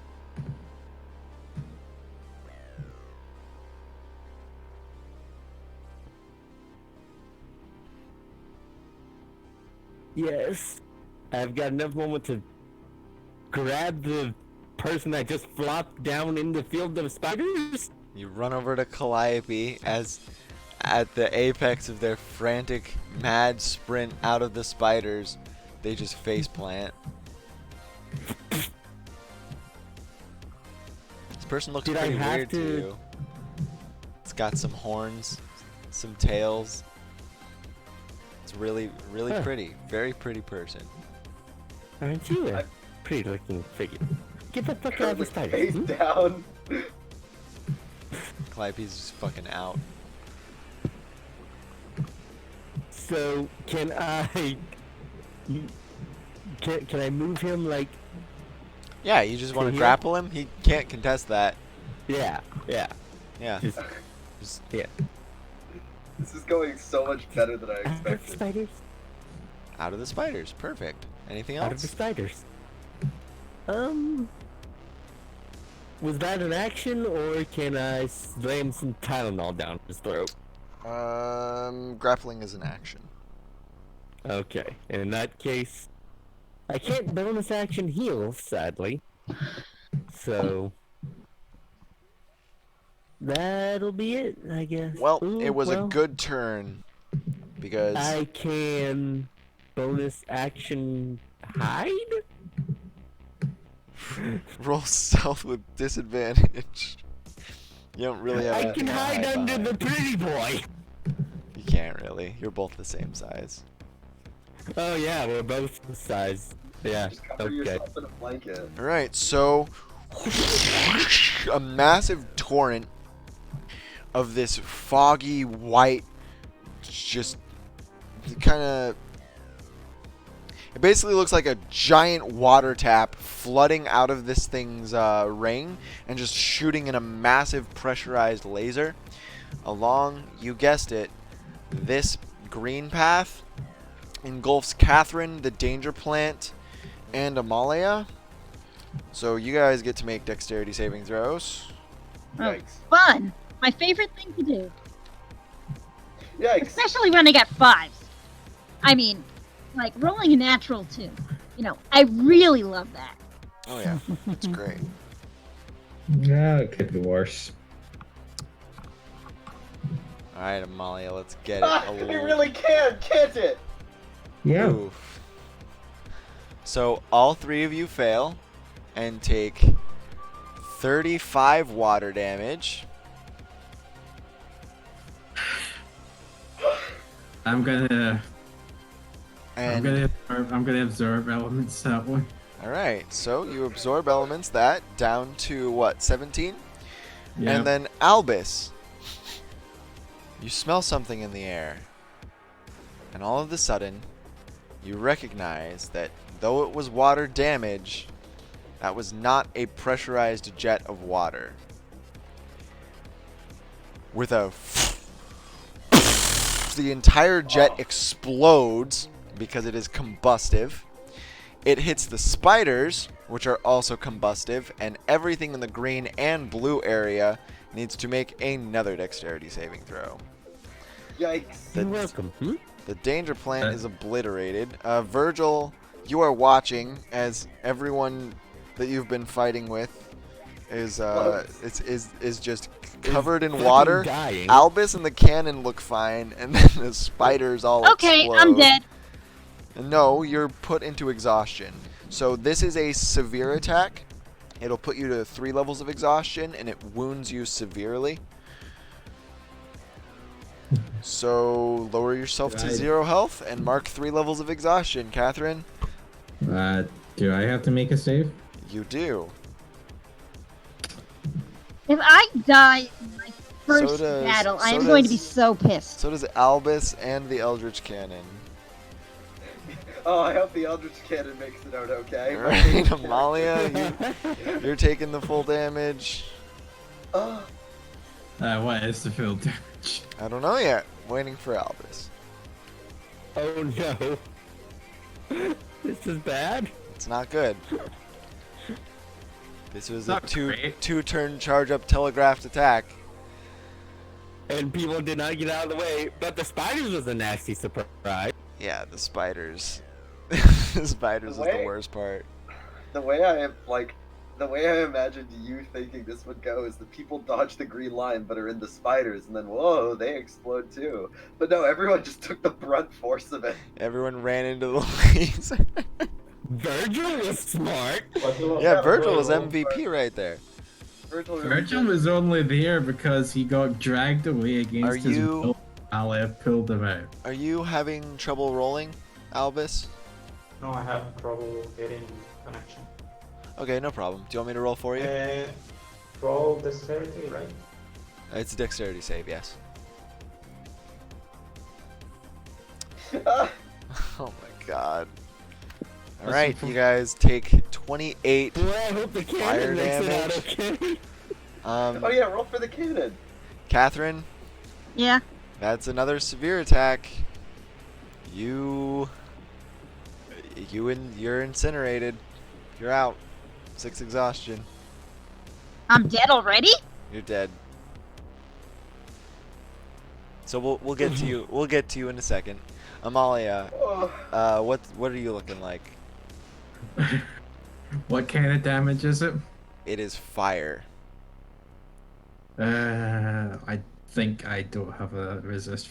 I resist lightning and I resist water. So no, I guess I'm now 0. So you are also at 3 levels of exhaustion and wounded Yep. severely. You have 3rd-degree burns all over your body. Your movement is reduced to 5 feet, and if you can either move 5 feet or spend your entire turn taking 1 action. Okay. So, A-okay. the spiders on the plus side, Are dead! all of them are gone. Exactly. So there's that at least. And as everything fades, you see the burnt, charred corpse of Catherine lying on the ground, Virgil. It's pretty awful. Amalia looks barely better. And Albus is actually, the cannon's down, but Albus is up. Some fucking hell. Wait, how is he up? He had the full temp health and then a little over 30 health, and he didn't take the first attack. It's fair. Alright. After that happens, the rings around its head both dismantle, and the 2 around its legs clatter to the ground, falling with loud thonks against the slate stone. It hunches over and looks exhausted. Its shoulders are heaving. Amalia, it is your turn. You're in immense pain. Ugh. I got a smile on my face and a song in my heart.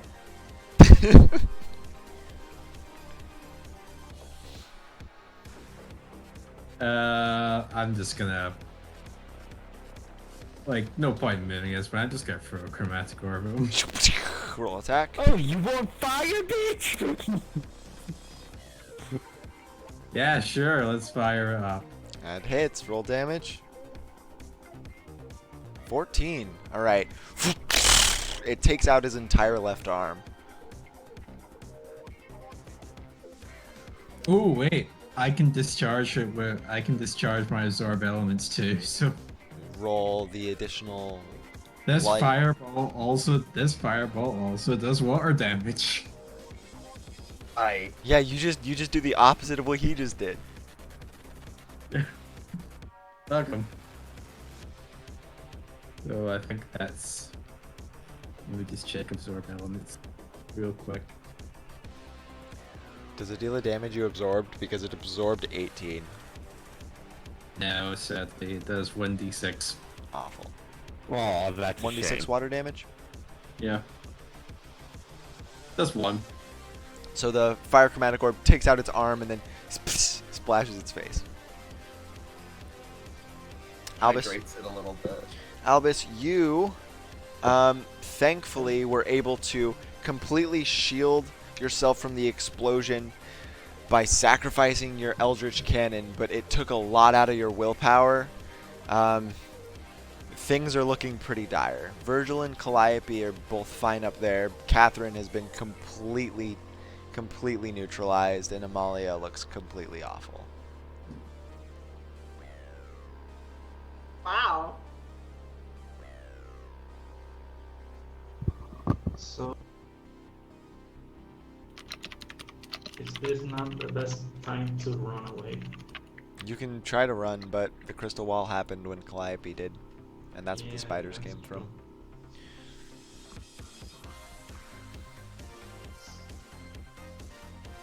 true. Yikes.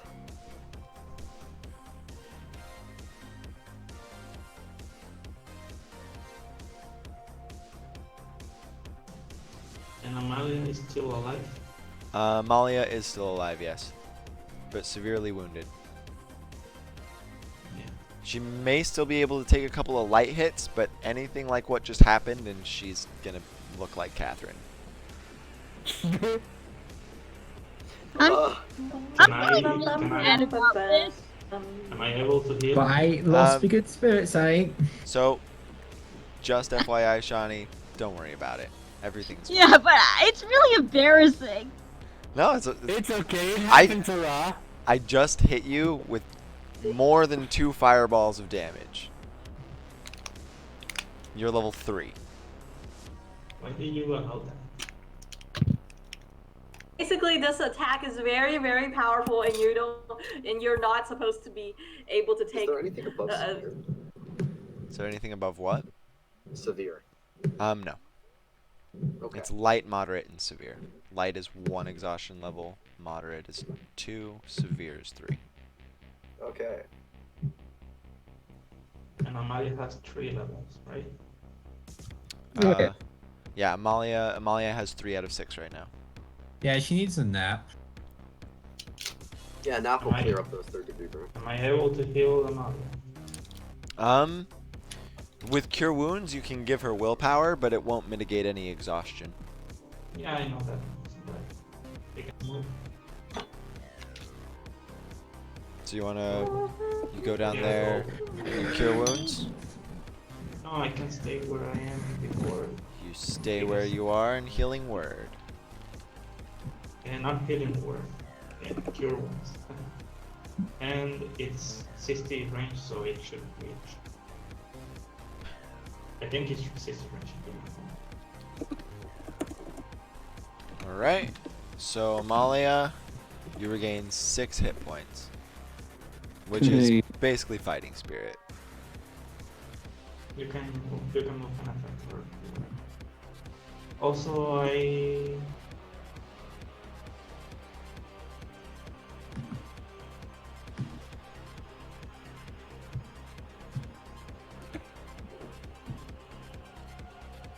actually never mind, I had to move. It was touch range. Cure wounds. Yonk. Yeah. And I will do the. I will summon another. Another cannon. Tiny. And. It should be on my hand. Do Okay. The same, So you summon it but on your same hand, price. then you Yeah. don't have to summon the token. It's just on your Yeah. hand. I will put the aura on the character, on my character. Alright, so you and Amalia gain 5 temporary health. Suck it, Death. Yeah, suck it. Oh. Alright, top of the round. Calliope, you wake up, and the spiders are all gone. Yay, but that's not the first thing you notice. Catherine looks like beef jerky. Amalia looks half like beef jerky. And God. this thing is looking pretty awful. He's And there's a doctor right in front of you. Yeah, he's not actually. Well, I mean, since he's on the ground, probably looking up right now, he's just like. his You were ears are actually- ringing. I guess Oh, yeah, slung what? over Virgil's shoulder, so you were looking behind Okay. him. So he can currently only really see the dark, kind of like crisp spiders if they're there. The ground. Nothing's really in that area. His ears are probably ringing from the explosion. Yep. Like he's not dead like either of those two are, but he's definitely not feeling it, Mr. Yeah, Crab. he's not coherent. He kind of pats on Virgil's like shoulder to let him down, not to like because he's not he can hardly hear himself think, let alone like formulate words right now. Is it a free action to just gently drop him? Oh, sure. You Alright, did fall unconscious, so you stopped concentrating on Shadow Blade. That's fine. It can go. I don't care. Does he still have a headache? No. That's past. Okay. It was brain freeze. I got you. So he kind of like rolls onto his side and then stands up slowly and like just kind of looks around. He's doing all this in 6 seconds. Wow. Yeah. Shut up. Fine. I'll stop the flavor Dude, text. I'll do this- Calliope's Chad like that, alright? If he wants to roleplay, let him fucking roleplay. Damn. You're just salty that I got mad at you for the ums. You think this is the steadfast few? Alright, so. Mage Hand Shocking Grasp, how does that function? Do I have to cast Mage Hand on one turn and then Shocking Grasp on the next? It's still not that strong of a combo. I'll just let you do them both. Alright. So it seems as though he starts to focus on something. As like this shitty little magic hand like starts flying over to this god being and tries to zap on him. It zaps on him. Roll a melee spell attack. And is that a dex? It's is that a 1d20 plus charisma plus proficiency. Woof, okay. Yeah, you like spell attacks. Me like Yeah, spell spells are good, Fergus. But partially halfway through that, he actually falls back over. So that doesn't hit. Do you want to exert it? No. He's got 4 hit points. He's not exerting anything. Okay. Pass. Catherine, you Yeah. see something. I'm gonna DM. It looks like bacon. No, it doesn't look like bacon. Smells like No, a frying I pan. look like bacon. You see the ghost of Kevin Bacon. He's right. You do. No, you see this. It's foggy and incoherent, as if you were looking at it through some really thick glass. Okay. Wait, I mean, oops, accidentally got in the wrong thing. I DM'd you the picture. Right, but I lost the DM. Now I'm trying. Okay, here you are. Why are you Daniel now? Don't worry about it. Virgil, your turn. That is, Okay, that's sounds weird. A bit worry about it. I have lost my ability to scroll up. What do you want to do, and I'll do your token stuff. Yeah. So Amalia still looks burnt as hell. Amalia looks... She's standing now. Albus looks like he's attending to her. Fine, everything's fine. I should still ask for future reference because the healer's kit has salves and stuff in it. It can restore exhaustion. Right. I'm pretty sure it's a 10-minute thing. If it's not, then it's an action. Because like we just kind of. I have to, yeah, I have to read replaced through. the healer feed with the healer's kit. Yeah, and- I have to read through my yeah. conversation with Yaroth. But for the sake of this combat, since you don't have 10 minutes, I'll let you do it as an action with the asterisk. If it's a 10-minute thing, this is the only time you can do it. I'm giving you the benefit of the doubt, basically. Yeah. But also, Calliope. Calliope. How do you mess it up when I say it? Callie. Fuck it, Callie. That'll do. Callie has 4 health. So, but he's in fighting spirit and he doesn't look burnt or anything, Yeah, right? he doesn't look hurt at all. He just looks freaked out. How am I supposed to play a healer if we don't get hurt until we take exhaustion bullshit? You literally help exhaustion. You're a vibe mage. Basically, that's what healing is. You're a vibe mage.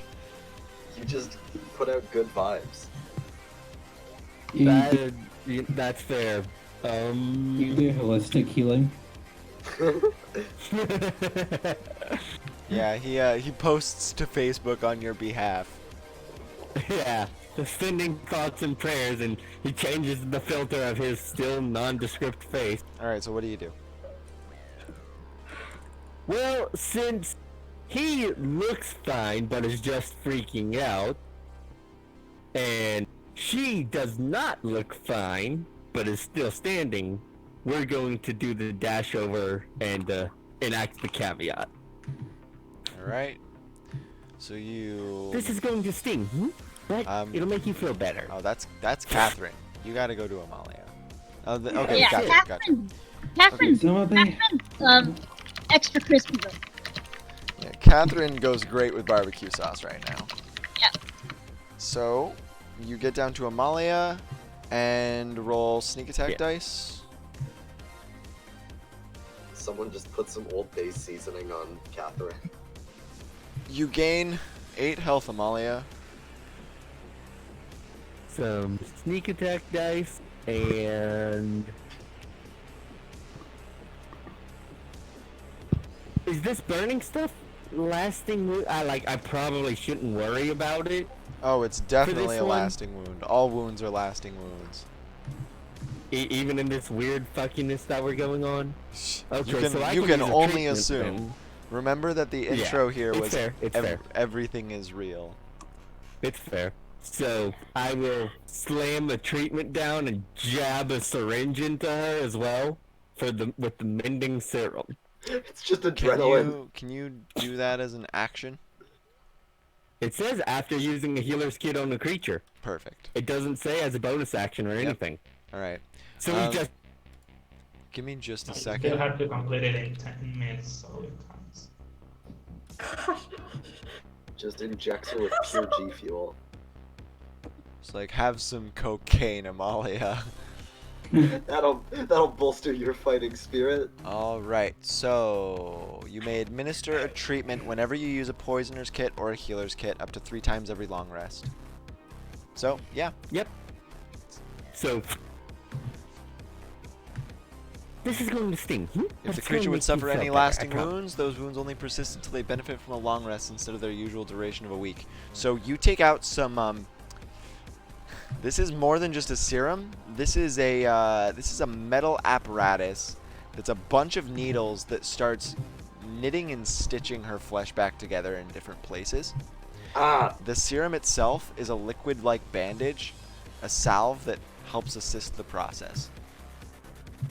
This is going to sting quite a lot. But you'll be fine, I promise. Amalia. You're already on cocaine. Why are you talking like that? You've just got this fucking really manic cat guy hovering over you. And it's our buddy's turn. So our buddy lumbers, not teleports, over to here. Reaches. Does that same use, the same use restores health, right? Yeah. Okay, It's the sneak attack health and then the mending serum.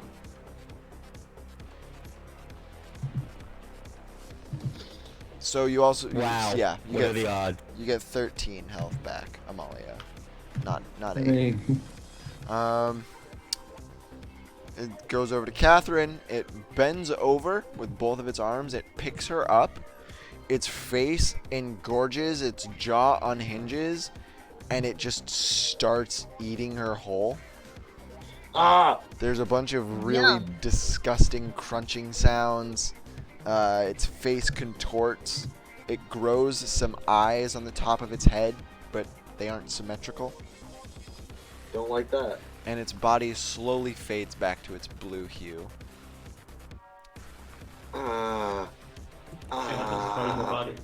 Your turn, Amalia. That does psychic damage to me. Yeah. Luckily, Virgo was too busy tending to wounds to see that. Otherwise, he'd have gone full manic nervous, and whew, I don't know if I'm capable of that.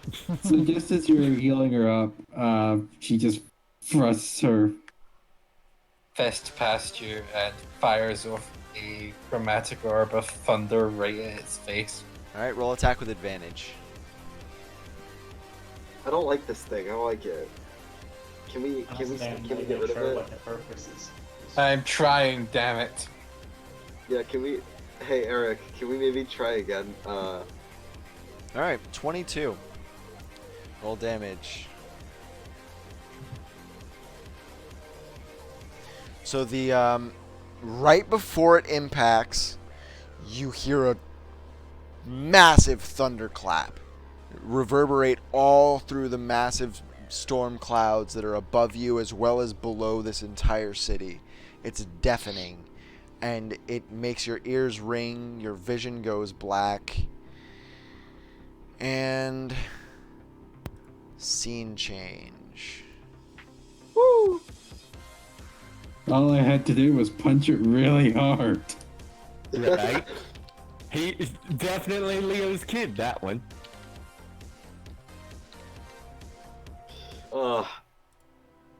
Yikes. So the fight is over. The fight is over. Victory. And Of justice.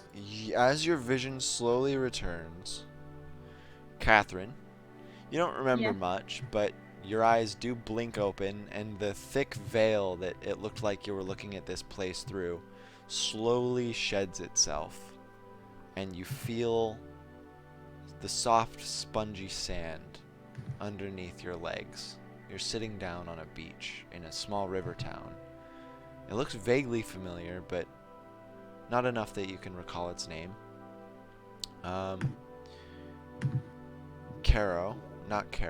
Virgil. This place certainly isn't anywhere in Canaan. Albus, Amalia, Calliope, this place is completely foreign to you, and it, similar to how Catherine just was, is completely incinerated, burnt to a crisp. The buildings are charred remains. There are things that may be corpses in the streets, but you don't like to think about that possibility. There's haphazard wreckages of buildings and ships and the harbor, all in a massive river that this little town was bordering. And behind all of this, where you may have supposed more of the town used to be, there's been a massive rocky collapse from a cliff-like overhang, burying everything beneath it.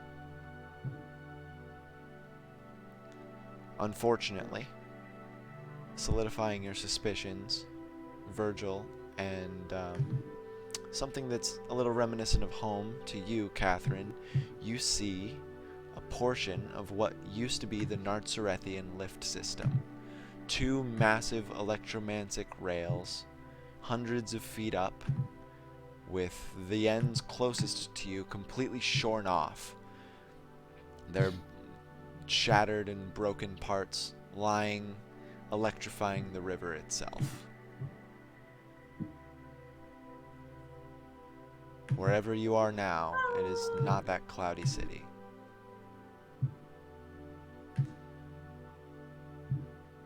You have only each other's company. Okay. Catherine is going to say something that I will genteelly translate as, "What the fudging frick, gosh darn the heck just happened?" See, you say that, and Virgil just, fuck, shit, damn, hell, fuck, Pretty much. Question. What's Did that? we all wake up nearby each other? You are all basically next to each other. Catherine, you were out on the sand. Everyone else is within a 50 to 100 foot vicinity. Okay. Goodness me, are you having a stroke? fucking shit, hell, piss. Hey. An attack of Tourette's? Fine, I'm fine. Are you fine? Are you fine? And he goes over Everyone- to like inspect her. Like, Nobody's wounds persisted. Everyone looks perfectly fine. Yeah, but we don't know about game mechanics in game, so we don't know how strange that. No, you definitely know that's strange. Okay. You were strange. crazy. I thought I. Who are you guys anyway? Great hallucination, perhaps? I wish. Shawnee, Catherine, roll a history check. Okay. You're actually reasonably sure you've seen Calliope somewhere too. You can't quite place it. You can't recall a name. However, Virgil, you recognize his attire immediately. He's wearing the colors of the of the of the of Sorry. of the Something. Arburn Syndicate. You've Were actually you done. searching for the name, or did you want me to say it? I was searching for it. You've done some parallel work with Roderick alongside the Arburn Syndicate. So you've seen their attire, you've seen their getup, their uniform, their dress code, that sort of thing, the fashion trends they tend to follow. But never one this up close, and never one without Roderick to speak for you. So Well, what I are, dressed in the Auburn Syndicate's things too. That's what When I'm we saying. were meeting Razorface. Okay. That's also- Did I say Calliope? I meant Virgil. Catherine, you vaguely you recognize Virgil's clothes. so do I know what the Okay, syndicate that does? makes. And then Albus is wearing some clothing that you'd expect to see in the engineering guilds. It also looks very Canadian.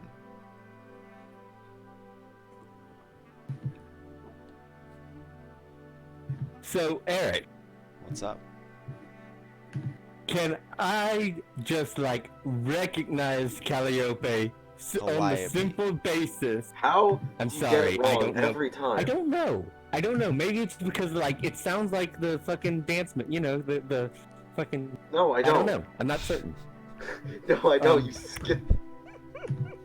What are you, Anyways, what are you asking? can I recognize him based on the fact that, like, presumably magazines exist, and as a doctor, he'd have some fucking magazines in his waiting room?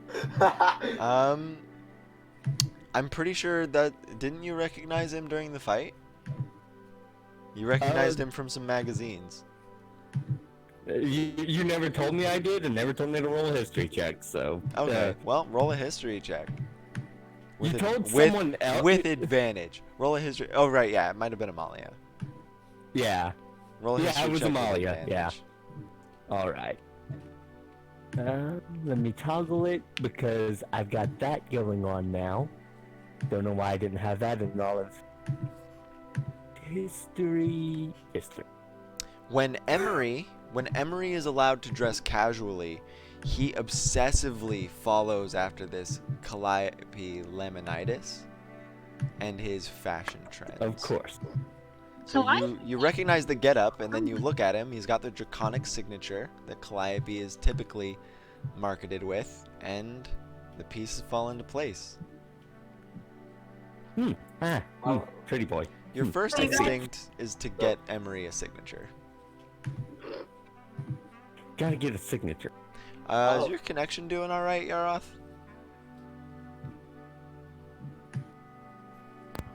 Yeah, I'm doing well. I mean, I'm Alright. not disconnected. It's just the website that kind of. All right, just making sure. From what I can extrapolate, Shani, you wanted to say something, so I'll wait. Yeah, but now I forgot what I was gonna say. I'm so sorry. That's the worst. Can you remove the turn order thing? Right. So- Oh wait, I was asking what the syndicate does. I'm assuming I know. Oh, the Arburn Syndicate itself? So they are basically the reason Roderick has ties to Canaan. They do a lot of the same things the Atzenale family does, except with much cleaner morals. The Atzenale isn't really afraid to torture or they typically don't murder, but they'll torture, they'll extort, they'll threaten.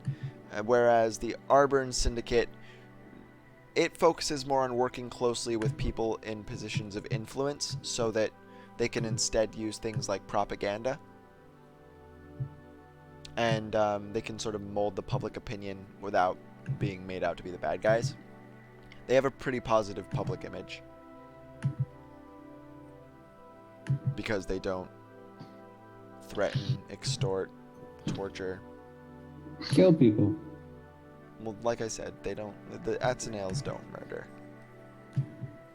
They just get really close and then let you loose. Actually, they might murder your family, but that would probably be the most extreme. Yeah, only murder. Air quotes only murder. Air quotes only. So, best you guys can Okay. tell, there's only one real road leading out of here. It looks like this was probably a little fishing city. And with the way the actual river is, going in the water would not be a good idea at all. The rails themselves, even from this distance, are thrumming with latent energy. And the road in question leads further inland. With the setting sun tells you that it's to the south. It crests over some hilltops. And beyond that, you can't really see. If we're on a beach, does that mean is it the lake that we're okay? And I'm so this is a city / township next to a very broad river. Okay. There's no Thank you. actual lake in the vicinity. The part going north, away from you guys, leads up into a tall mountain range of snow-capped peaks, and the road out of these ruins goes south, up a hill, and then into a distance beyond that. The township itself is huddled around what used to be a harbor, which would have been around where you guys are, and then to the east, which is there's none of it across the river, but further inland where you guys are, there would have been a large rocky overhang that collapsed and smushed probably a good third of the city. So this place got pretty thoroughly, it got gamered. Yeah, game ended. So you said like 50 to 100 This place feet, got right? fucked. 50 to 100 feet within each other, yeah. You guys slowly Alright. congregate together. I'm glad for your opinions, my friend. Calliope is probably the furthest away in like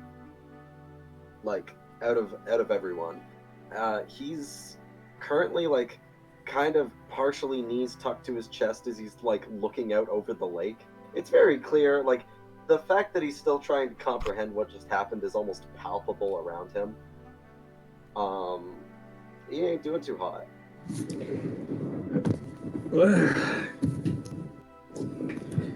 Well, my friends, I don't think there's much to be gained by sitting around waiting for whatever that was to come back.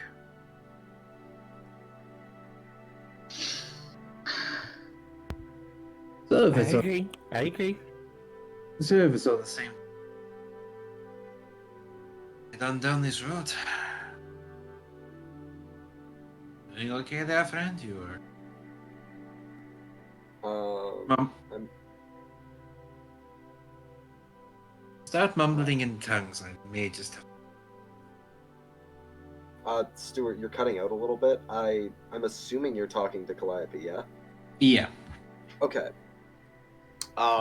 So like as like she gets close to talk to him, his head kind of like darts up over to her and then like very clearly seems relieved that it's a person. Before he kind of like slowly stands up, head kind of pointed down towards his fashionable but now scuffed kind of shoes. Calliope. Yeah.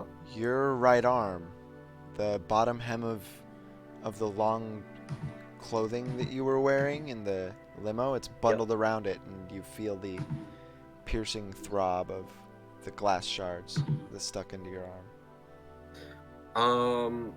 He's going to, like, as soon as he feels that, like, the cloth is probably going to drop, because it wasn't really bound, it was just thrown loosely over it, so he didn't have to look. Before immediately, like, panicking, because that's a bad sensation.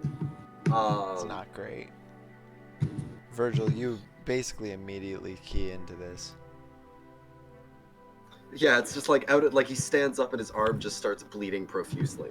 A bunch of glass shards just clatter to the ground. A couple Virgil ricochet is off the wall. over there almost like as if he teleported. He was over there, so So as you take your healer's kit out, You notice the supplies you had just used to attempt to treat Amalia. They're still there. They haven't been used. Okay, I figured it out. Out of character, there's a gamer dimension, and Catherine's dead in that one. You got Alright. it. Now. This is going to sting a bit. I'll make you feel all better, okay? Okay. Before he could actually get a word in as to whether or not he consented to like whatever extensive doctor's treatment he's about to do, I'm assuming like Virgil just went in. Yeah. Of course. Yes, can I please get some anesthesia? Ow! This guy is easier than the homeless people, Virgil. Oh. Anesthetic. It'll numb the pain eventually. Just watch. Just wait. And hey, if you're good, I have the candy. Okay? Everyone likes Calliope candy, is like right? frantically looking around for someone who isn't insane. Yeah, Like, maybe he's not- let's- Unfortunately, he doesn't see anybody. He's making like please help eye contact to Amelia. What are you doing? My job. More specifically, what are you? I only picking out all the remaining shards of glass. What happens to you, anyways? I don't want to know. It's fine. It's fine. You've actually helped in car crashes before. It looks like you tried to elbow through a window. Elbowed through a window, to be specific, but well, Your it's just a best- little bit of bleeding. You'll be fine. Your bedside manner is atrocious, my friend. Oh, Amalia, these are exactly the kind of city folk that your family stays away from. It's fair. yeah. Your bedside manner is atrocious, my friend. Oh, No. don't worry. We just you saw what we suffered through. We're fine. I gotta go for a Fine. moment. It's all fine. You're gonna be fine. Okay. I just like.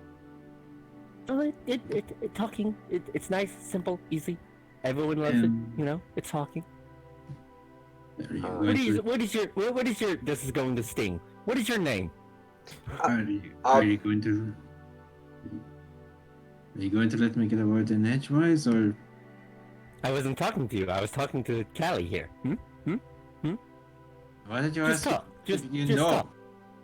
Because you have to let them talk sometimes too. But why? Catherine just ambles over. Because it gets their mind off of it. Sometimes, eventually, when other people are talking, you just zone out, And if you're talking, you're focusing on other subjects. This is going to sting again. Catherine, this whole conversation brings you back to Roderick. How he would always be very content to just let you talk to him and ramble on in the long journeys between Canaan and Nartzareth before you had the idea of setting up some sort of permanence down in the coastal city.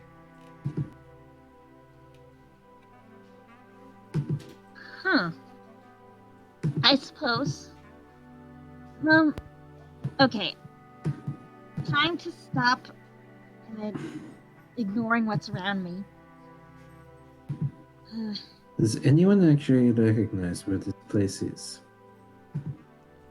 What a coincidence. I was just rolling to figure it out. Oh no, you don't have to roll your insight. You recognized the Nartzarethian lift, the rails. Right, but I was rolling to see if this was like the real Nazareth. Some sort of Oh, you ancient wanted to dream. see if it's not a dream. Yeah. Okay. You have What no the- idea how you would go about discerning what is a dream and isn't a dream, so you just sort of absent-mindedly pinch yourself, and it feels like you pinch yourself and nothing else really happens. I had a friend who actually did that in a dream and woke up. They were pissed. Now I'm I'm going curious. to make Only have chances this place is magic. It's not a shot. Do either of the people who know where you are wanna explain where you are, or are you gonna let me go with that 10 Arcana check? Virgil's will- keeping his mouth shut. Yeah. Actually, I could tie this into the fact that Calliope is very much trying not to pay attention as to what's going on right now. So, like, he's hyper fixating on the burnt township. Could I make a check to see whether or not he knows what yeah, this place is? good fucking luck. What should I roll history, I guess. So Wait, what Amalia, wait, with your Arcana I'm check, you raise your hands and you slowly just kind of probe at the air. This place is thick with evocation magic. Something really, really, really big in power did this. That's what the hell happened here? Good question. Very good question. History check, Calliope. I will. No, wait. Eric, I need you to give me a name of a town that is so far away that it would be comedic. Just some backwater no place. Zario. Think of something. Sharon. Sherrin. Okay. Perfect. You're in Sharon. Calliope seems to come to some sort of contemplative effort as to where he is. Nodding like triumphantly to himself as he's like looking away from like the bandaging and sewing of his arm. He definitely knows where he is right now. Doesn't say anything though. Clearly. I get it. He does actually. He's talking softly to himself. Perfect. Oh, It's good. Sharon. That's like the name. Virgil like stops mid. Out with it then. I don't. So Sharon, as far as you guys know, is it's a really, really small little wooded village up in the snowy mountains, way, way far north and east from Canaan. Maybe. Perhaps. I should check you over for any concussions. Huh? So you check for head trauma. How you gonna do that, Virgil? Yeah, how do you do that actually? Well, I don't know how you actually check for head trauma other than like Wow. moving hair around to see if it's been bruised and battered recently. Okay, yeah, he has a lot of contusions on his scalp. So who here looks the most to see magey? anything. Looks the most what? Magey. Like the most like a magic user. Looks Everybody probably Calliope.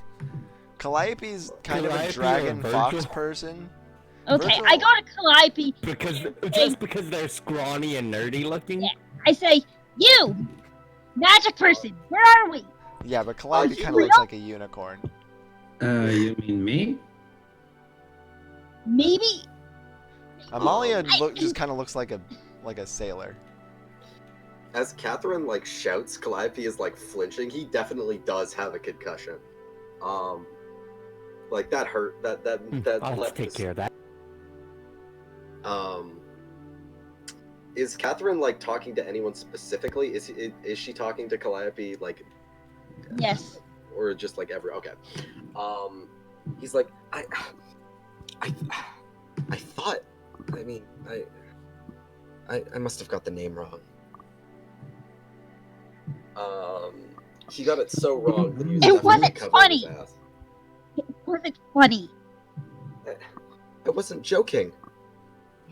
Roll insight, Which or one you of can, us? or you can just understand that he wasn't joking. Whichever. You have I'm gonna roll infamously insight poor because she's insight very rolls. Okay. Okay, All right. 15's Look at enough. that. Yeah, Calliope's. You're all pretty distressed. Virgil may be the best off because he has something to work on right now. Albus hasn't said a word. He's the last thing that Albus probably remembers prior to the dream is seeing the most important building at the center of Canaan completely imploded by the sudden conjuration of a giant spire. Fee sits heavily down, conjures up a danger plant, and starts petting it. The danger plant just starts clicking contentedly and slowly meandering its way over to the place of most sunlight. What is the All date? right. Out of curiosity. All right. It's It's a in. it's a big. I imagine it as just like a piranha plant, except a little more photorealistic. I imagine the danger plant, pretty any danger plant, as Audrey the Second. Oh, so wait. What class are you to get a danger plant? She went Shadow Witch, but before I changed it away from Plague Witch when it was still plant based, and I was like, you know what? Fuck it. You're the only plant based Shadow Witch. Okay. Better that way. She's It's the better vegan that way. witch. She's the vegan witch. Yes, She yes, makes- the dark side of vegan. She makes tofu burgers every Saturday, and then Hell she yeah. feeds them to her livestock, which she then makes into actual burgers. Because she's not a Now the only plants, they eat Alright. actual people. All Of right. course, exactly. Only thinking people. What's up, Amalia? So is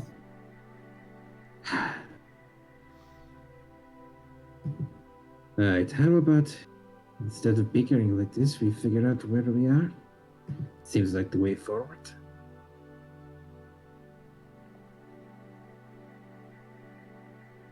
You.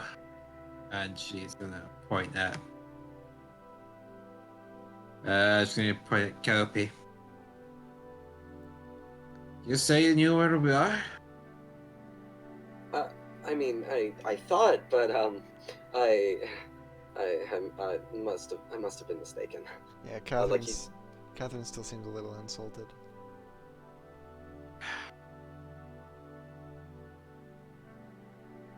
Alright. Plant lady. Where did you think he said we were? Not anywhere near here. Yeah, Calliope's just shriveling up with Not embarrassment. anywhere near here. In Nazareth. There we go. Roll Wait. history, Amalia.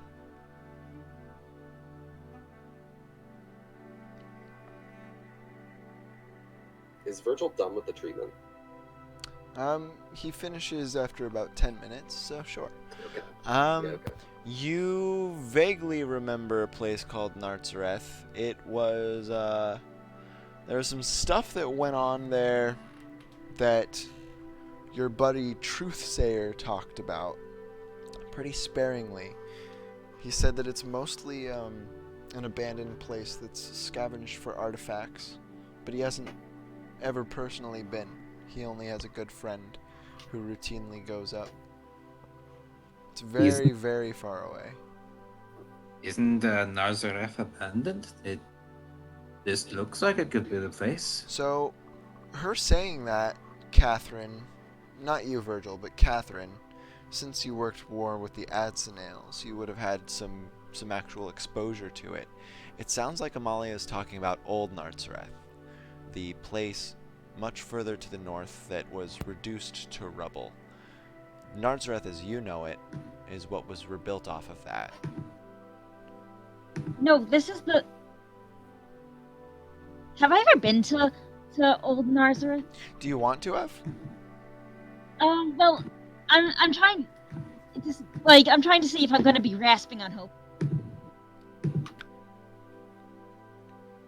Is it I'll- likely that I would have been? I'll let you, yeah. Basically, you would have had exposure to it personally through actual people that were scavenging through it, and then they would have come to get the items that they scrounged up, inspected and priced by people in the Atsenel family or people related to them. But I've never been to the actual city. If any of them were interesting to you, maybe one of them was interesting to Bells. You, Bells, and Roderick could have made a trip down there, and over the course of a week, done some inspecting yourself. Does this look like Old Nazareth? Like it could This be Old Nazareth? does not look like Old Nazareth. You know it's Nazareth. You have a feeling it's probably one of the Outland districts. It's not one you've been to. This is probably the one that supplies most of the city with its fish. Not anymore, though. Yeah, yeah. It's possible. This looks like the fish district. A bit. You have a food district for fish? Doesn't smell like fish. It actually smells like cooked fish. No, I'm just kidding. Smells a bit like cooked fish. Can I? I could go for cooked fish right now. No, you couldn't. Are there any dead fish floating up at the actual lake or / the canal that's been electrified? You get a little closer, and yeah, there's Now it smells like not fish. not just fish. There are portions of melted stone around the river, like you know, Yikes. the remains, the cooled remains of lava. There's just huge floating islands of dead plant and animal life drifting down current to the south. Well, that's a horrifying image. It smells pretty bad too. Yeah. Gee, Eric, I don't know if you've made this bloodborne enough yet. Oh, just wait. That's terrifying. Can I? Can I cast Silent Image to have a perfect copy of Calliope standing like completely normally while the actual Calliope is like dry heaving like slightly in front of it? Yes, roll deception. Sure. Core, deception. Persuasion. And then you guys can decide if you pass this check or not. 10. It is. Oh, wait, no, 10, 7. Wait, how does that work? So basically, you 10. always roll with advantage, and if I don't say you have advantage, you take the first result. Alright, I don't have advantage. I'm taking the 10. It's very obvious. Great. It's extra obvious to Virgil. Yeah, It's like this. the silent image isn't standing right. You'll get to see Too things. stiff. It's a really shitty, like, cardboard cutout John Cena of him. Mally just sort of like slaps a fist into her palm. Right. But wait, if it is a cutout of John Cena, won't you be able to see that? I mean, it's impossible to cut out. Yara, you will not be the Jonah of this campaign. I wanna, and I don't care. I don't like being Jonah anyway. Just don't touch. Damn. Fucking savage. Holy shit! Just slaughter him, why don't You're gonna say that while he's not here to defend himself? I mean, he'd probably say some shit like, "Yeah, well, you're stupid," but Hey, I could tell him if you'd like. Do it. I'm sure This is we'll being listen recorded. to the recording. yeah. I am I fine. got it. I am fine. I'm fine with that. So what's Albus doing? Anything notable, or is he just sort of in the background? Just thinking about where my master is, and I could purify the fish and eat it. Okay. So you wanna? How are you gonna retrieve it out of the water? The water is super electrified right now. Yeah, I can try use that. Let's see, I have something. Oh, you would have seen Calliope use his mage hand. And Shadowblade for that matter. Well, yeah, but Shadowblade can't retrieve the fish. Yeah, I Yeah, mean, Mage maybe Hand it is could. the more relevant. Yeah. I could just craft something. You could. Something, a magic net or something.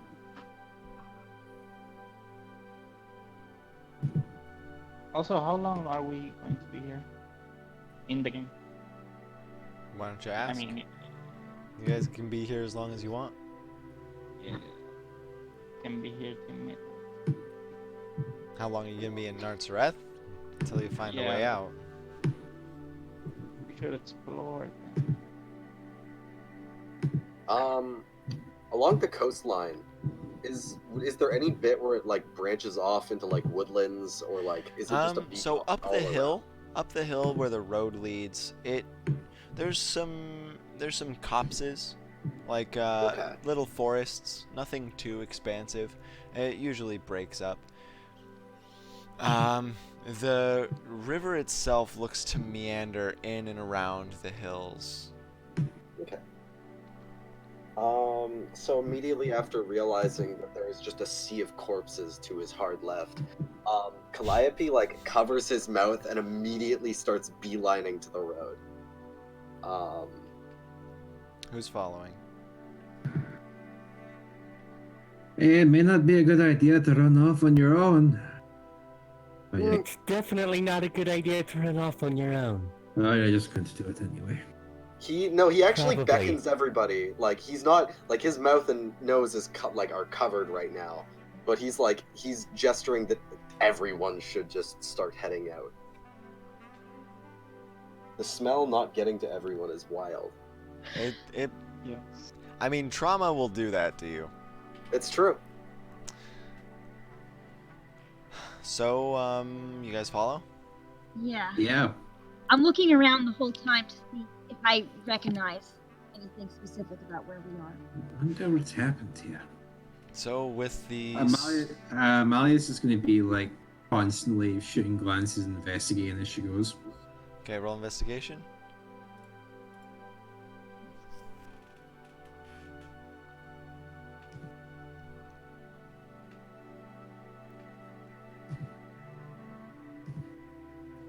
Holy How's that? All right. Say it. Is that a good reaction? That's a Yes. fucking investigation check, all right. That's a 29 without being a crit. Oh, nice.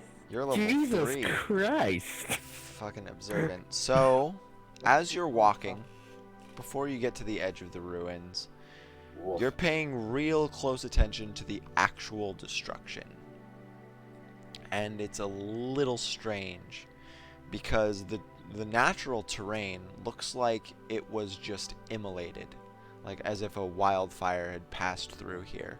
But the buildings look as if originating from inside each one, a massive explosion just destroyed their foundation and exploded the walls and ceilings outward in every single building. So immolation around everywhere that's not inside, and then in every building, in every individual building, an isolated explosion would have just cracked them all open like eggs. So you're saying it was an inside job? A lot of inside jobs, if that's what happened. Another curious thing is for the immolation, though it has the signs of a wildfire, there's no actual progression. There's no travel. It looks like it all caught flame at the same time. Does it remind me of something I've seen recently? A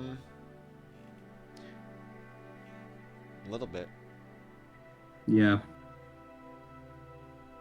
If I had to take a guess, it looks like everywhere in the city caught fire at the same time.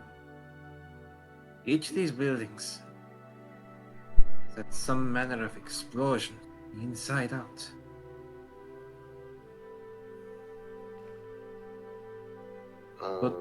I could put my finger on what may have happened.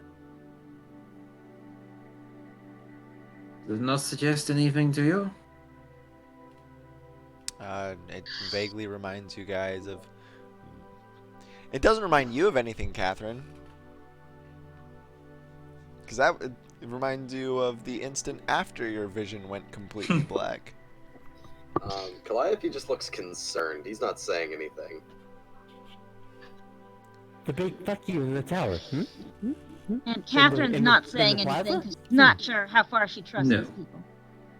It reminds me of what happened when the spiders caught fire earlier. That's a part of the big fuck you. So, as you guys I'm progress... not familiar with that terminology.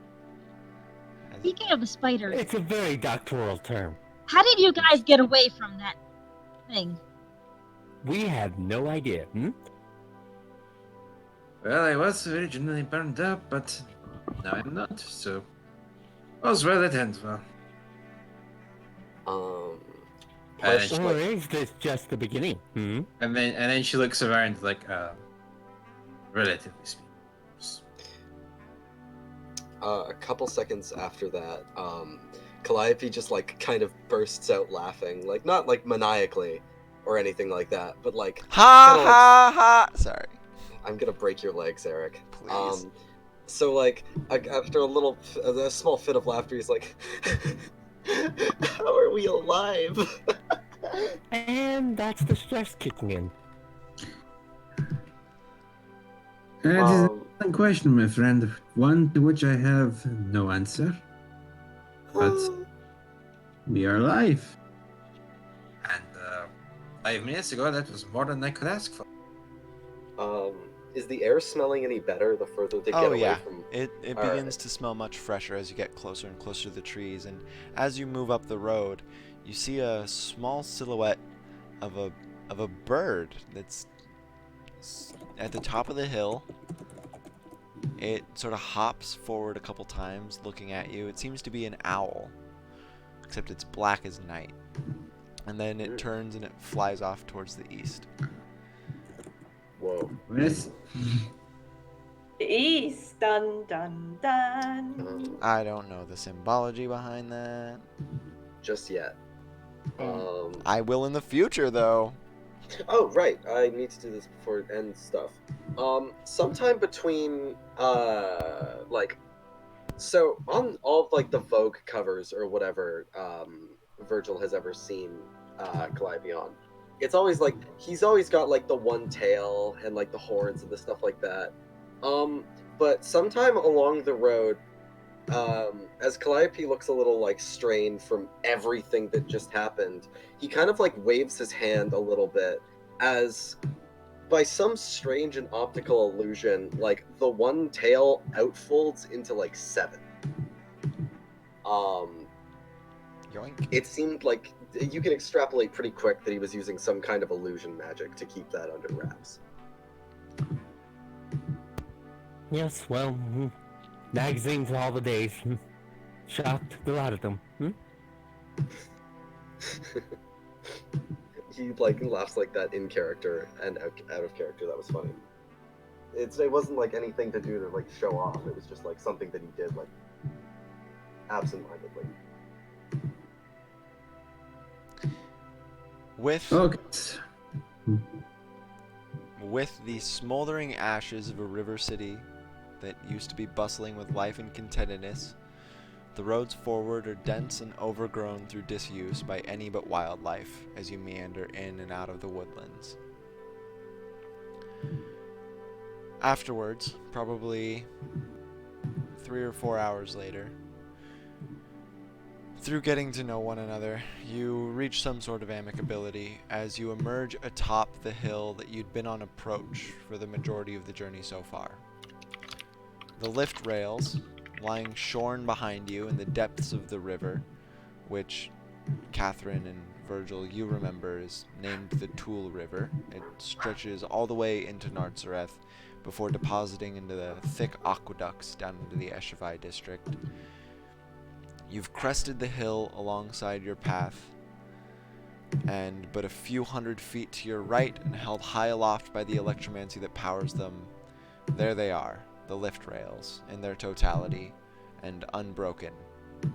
You can see their descent into the valley ahead, and the remainder of the road takes you to a place that actually strikes you as familiar from a distance, Catherine. This is the Cheruz district, home of the Atzenale family. Do I see where my house was? Oh no, it's far too far for that. The city itself is a gradual one, with sparse farms littering the valley and countryside before condensing into a tightly woven township, nestled into the slopes of the hill on the other side, the far side of the valley. And far, far in the distance, past Cheruz and the hill it's nestled into, you all see the shimmering silhouette of the Bastio district in the light of the setting sun, holding its sentinel position over Nartzareth on its island of floating earth, And then far below that, you see the piercing Gothic towers of the Aluk district. But not quite as far as the Cherus district. Far down the road in the valley, not an owl this time, you see the tiny outlines of two individuals traveling the road outside Cherus, coming towards you. One, quite short, is a good distance ahead of the second, who is a hulking figure that looks to be wrapped in cloaks with something massive on their back. They look about 3 or 4 miles down the slope. They're still just kind of little specks in your vision. Hey, it looks like we're not the only people here after all. Calliope sighs in relief.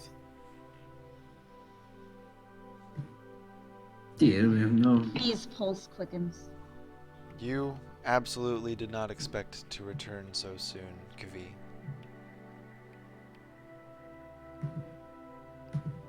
Still, I suppose we have no way of knowing if they are friend or foe, given the state of this place. I mean, they'll understand our predicament, right? Yeah. I would say Virgil is trying to remain calm, but that would look weird to everyone else since he's been very this whole time. So yeah, since you guys have the high ground, are you gonna try and hide, or are you just contemplating? Hide from what? Are you okay people. with them possibly seeing you at the top of the hill?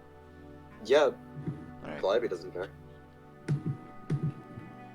He's used to weird people. Just making sure. If any of you were apprehensive, it would make sense to hide.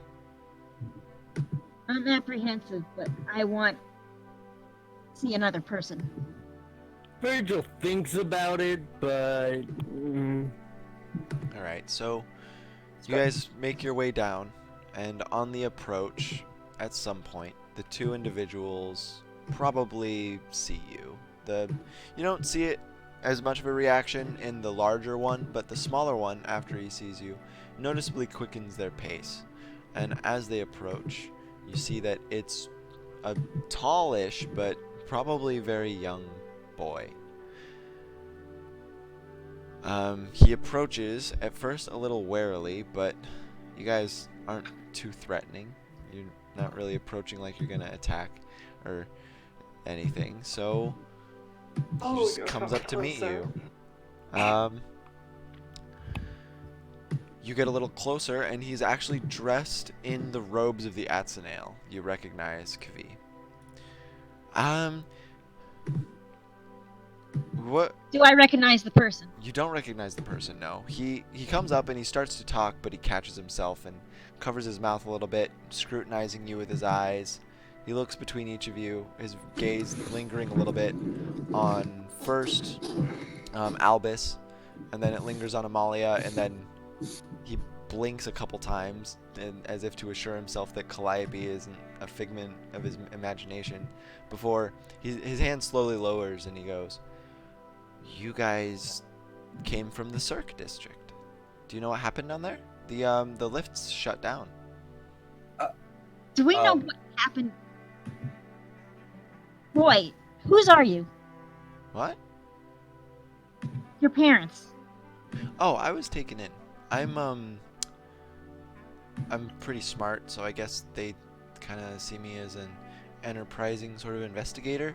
So when this all went down, I was like, hey, let me go check it out. And they sent... He jams a thumb behind his shoulder. They sent Jidek over there with me. He doesn't talk much. But the family, they're alive? The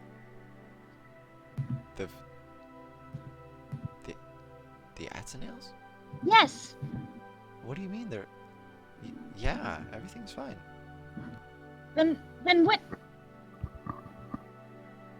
What happened here? He looks around, kind of oblivious. All I know is the lifts aren't working anymore, and the Arium that was attending them, I guess he was unfortunately a little too close to the rails, and whatever happened, we can't use the station anymore. put it a certain way. Yes. The Aria manning the lifts died. Something originating from back there. He points behind you. The Cirque District. I guess it was a supercharge. It came through and I guess killed him. And nobody really knows anything other than that. We can't get into contact with the Twin Bridges or... I mean, obviously not the Bastio. Okay.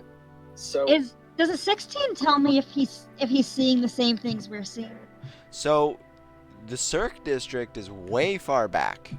It's over the crest of the hill. It's completely blocked out of vision. It looks like he's on his way to go investigate. Oh, okay. So this district isn't all ruined So up. the Cheruz District looks completely fine. Oh! I thought this was an apocalypse. From Yeah, a that's distance, from a distance, you couldn't quite tell. It could very well have been the same state of affairs. You're not close enough to really discern it. Like the Cheruz is still hidden behind walls, but like it seems to be fine according to this guy. Okay, then that conversation probably went different. He approaches a little closer and then extends his hand. I'm Rudolph.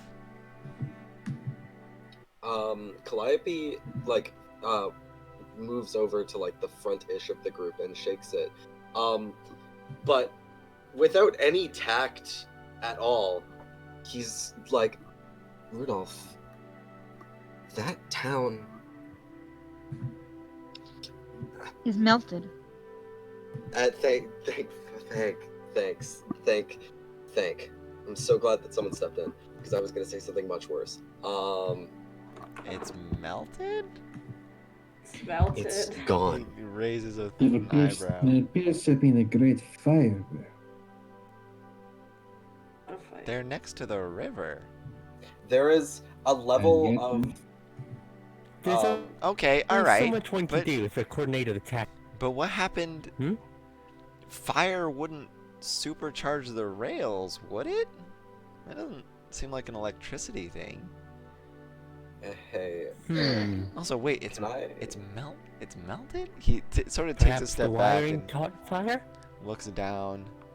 What the? Can I attempt to be level with him genuinely, with like a persuasion check? Yeah, sure. Yeah, like what he was saying. Yeah, sounds roll persuasion. Roll If it came from connect. anyone, yeah, exactly. If it came from anyone else, it would be bullshit. But persuasion. So what do you say? He actually no. First, I'll roll. Wait, it's not. Oh, whoops, my bad. You got a on the 16. first. No, wait, yeah, no, I got a 16. So Calliope. Actually, he's sort of entranced with you, so I'll give you that advantage. You can have the 20. Okay, the 23. So Calliope, with very, both concerned and, how do I say this? Almost, concerned and vaguely faded eyes from everything that's been going on, is it's real. It exploded. He slowly stops looking confused and blinks a couple times. Oh.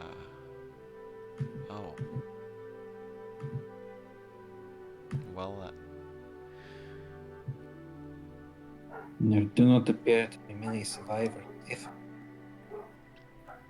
I mean, I still gotta go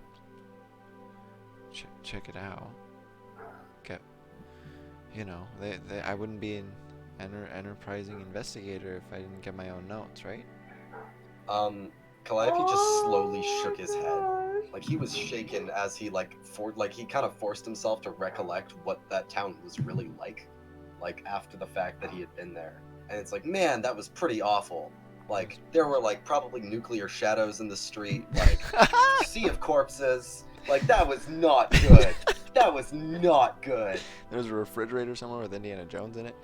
Yeah, for real. So, damn. this kid, now that you guys are up close, he seems like he's probably 14, 15. He takes a deep inhale. Well, And I still don't recognize him from anywhere, not even vaguely.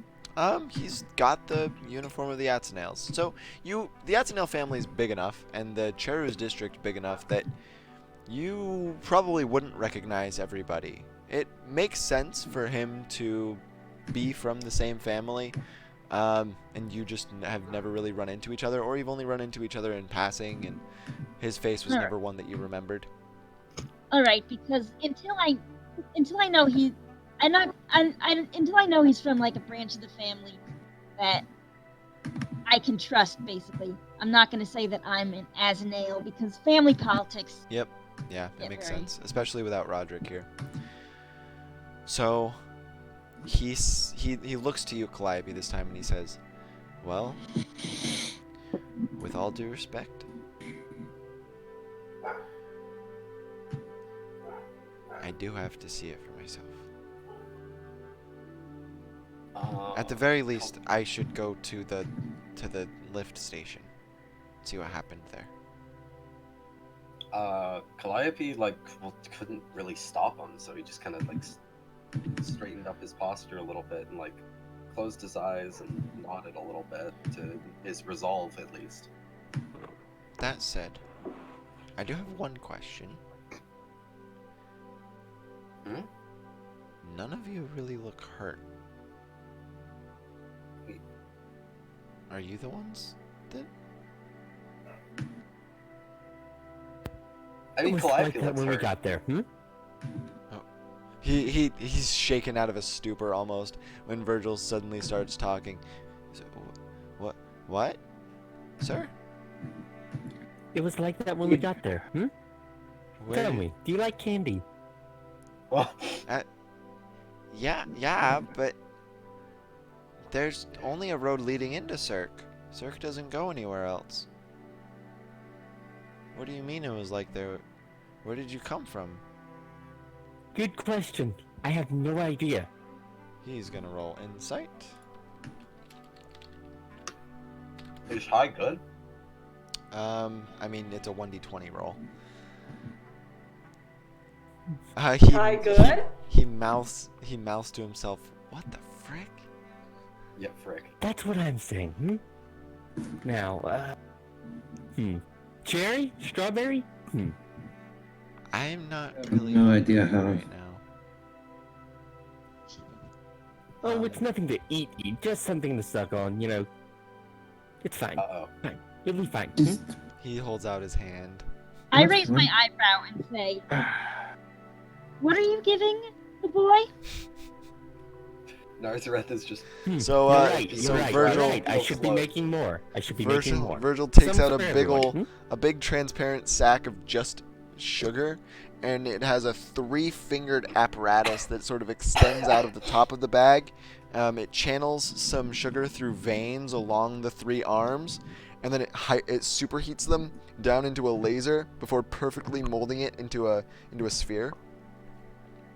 And then he adds a little dab of flavor juice off of an assortment of 11 little squirt bottles he has. this conversation is fraught. Whew. That I've was been having a weird, grandma. but thank you for the strawberry jawbreaker. Is this? He puts it in his mouth. Jawbreaker. Great. Come on, Direct. Anyone else while I have one here? It's good for Calliope. you. I'm not a dentist, I'm just a doctor. I I do not know how you live with yourself. I guess I'll see you Pretty guys. easily. Be careful though. Sorry, what's the name of Doctor Guy? Virgil. Yeah, okay, that's Virgil. Be careful though, Virgil. You never know. If anything went wrong, somebody from her family might take a thing with that. Rudolph just sort of ambles by you guys, and Jidek, as he gets closer, you can see the thing on his back. It's a giant anchor with a huge iron-linked chain that just disappears up into his many folded robes. You hear the clinking of it underneath the many layers. And the anchor itself has a giant crescent blade along its head. I fought this enemy in Bloodborne. This guy's like 9 feet tall. Jeez. Virgil, like, kind of offers him one too, but he's like. He actually short, so- appreciatively extends his left hand, and you drop a tiny little thing, and then he puts it in his mouth, and you just hear a crunch. One crunch. Tracy likes. Damn, that's all it takes to get to the center. I'm not a dentist, just so we're clear.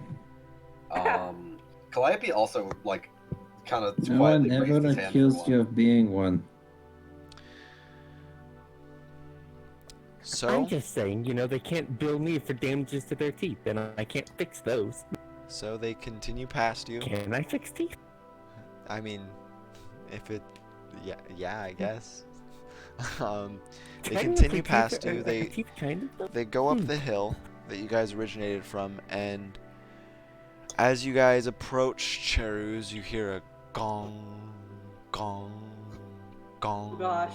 Oh no. 21 times as the sun finally sets and the large bell tower of the city rings its 9 o'clock. And this is where we're going to end. Great. I do want to say I really like Virgil, but it sounds like I'm listening to a grand mal seizure when he talks.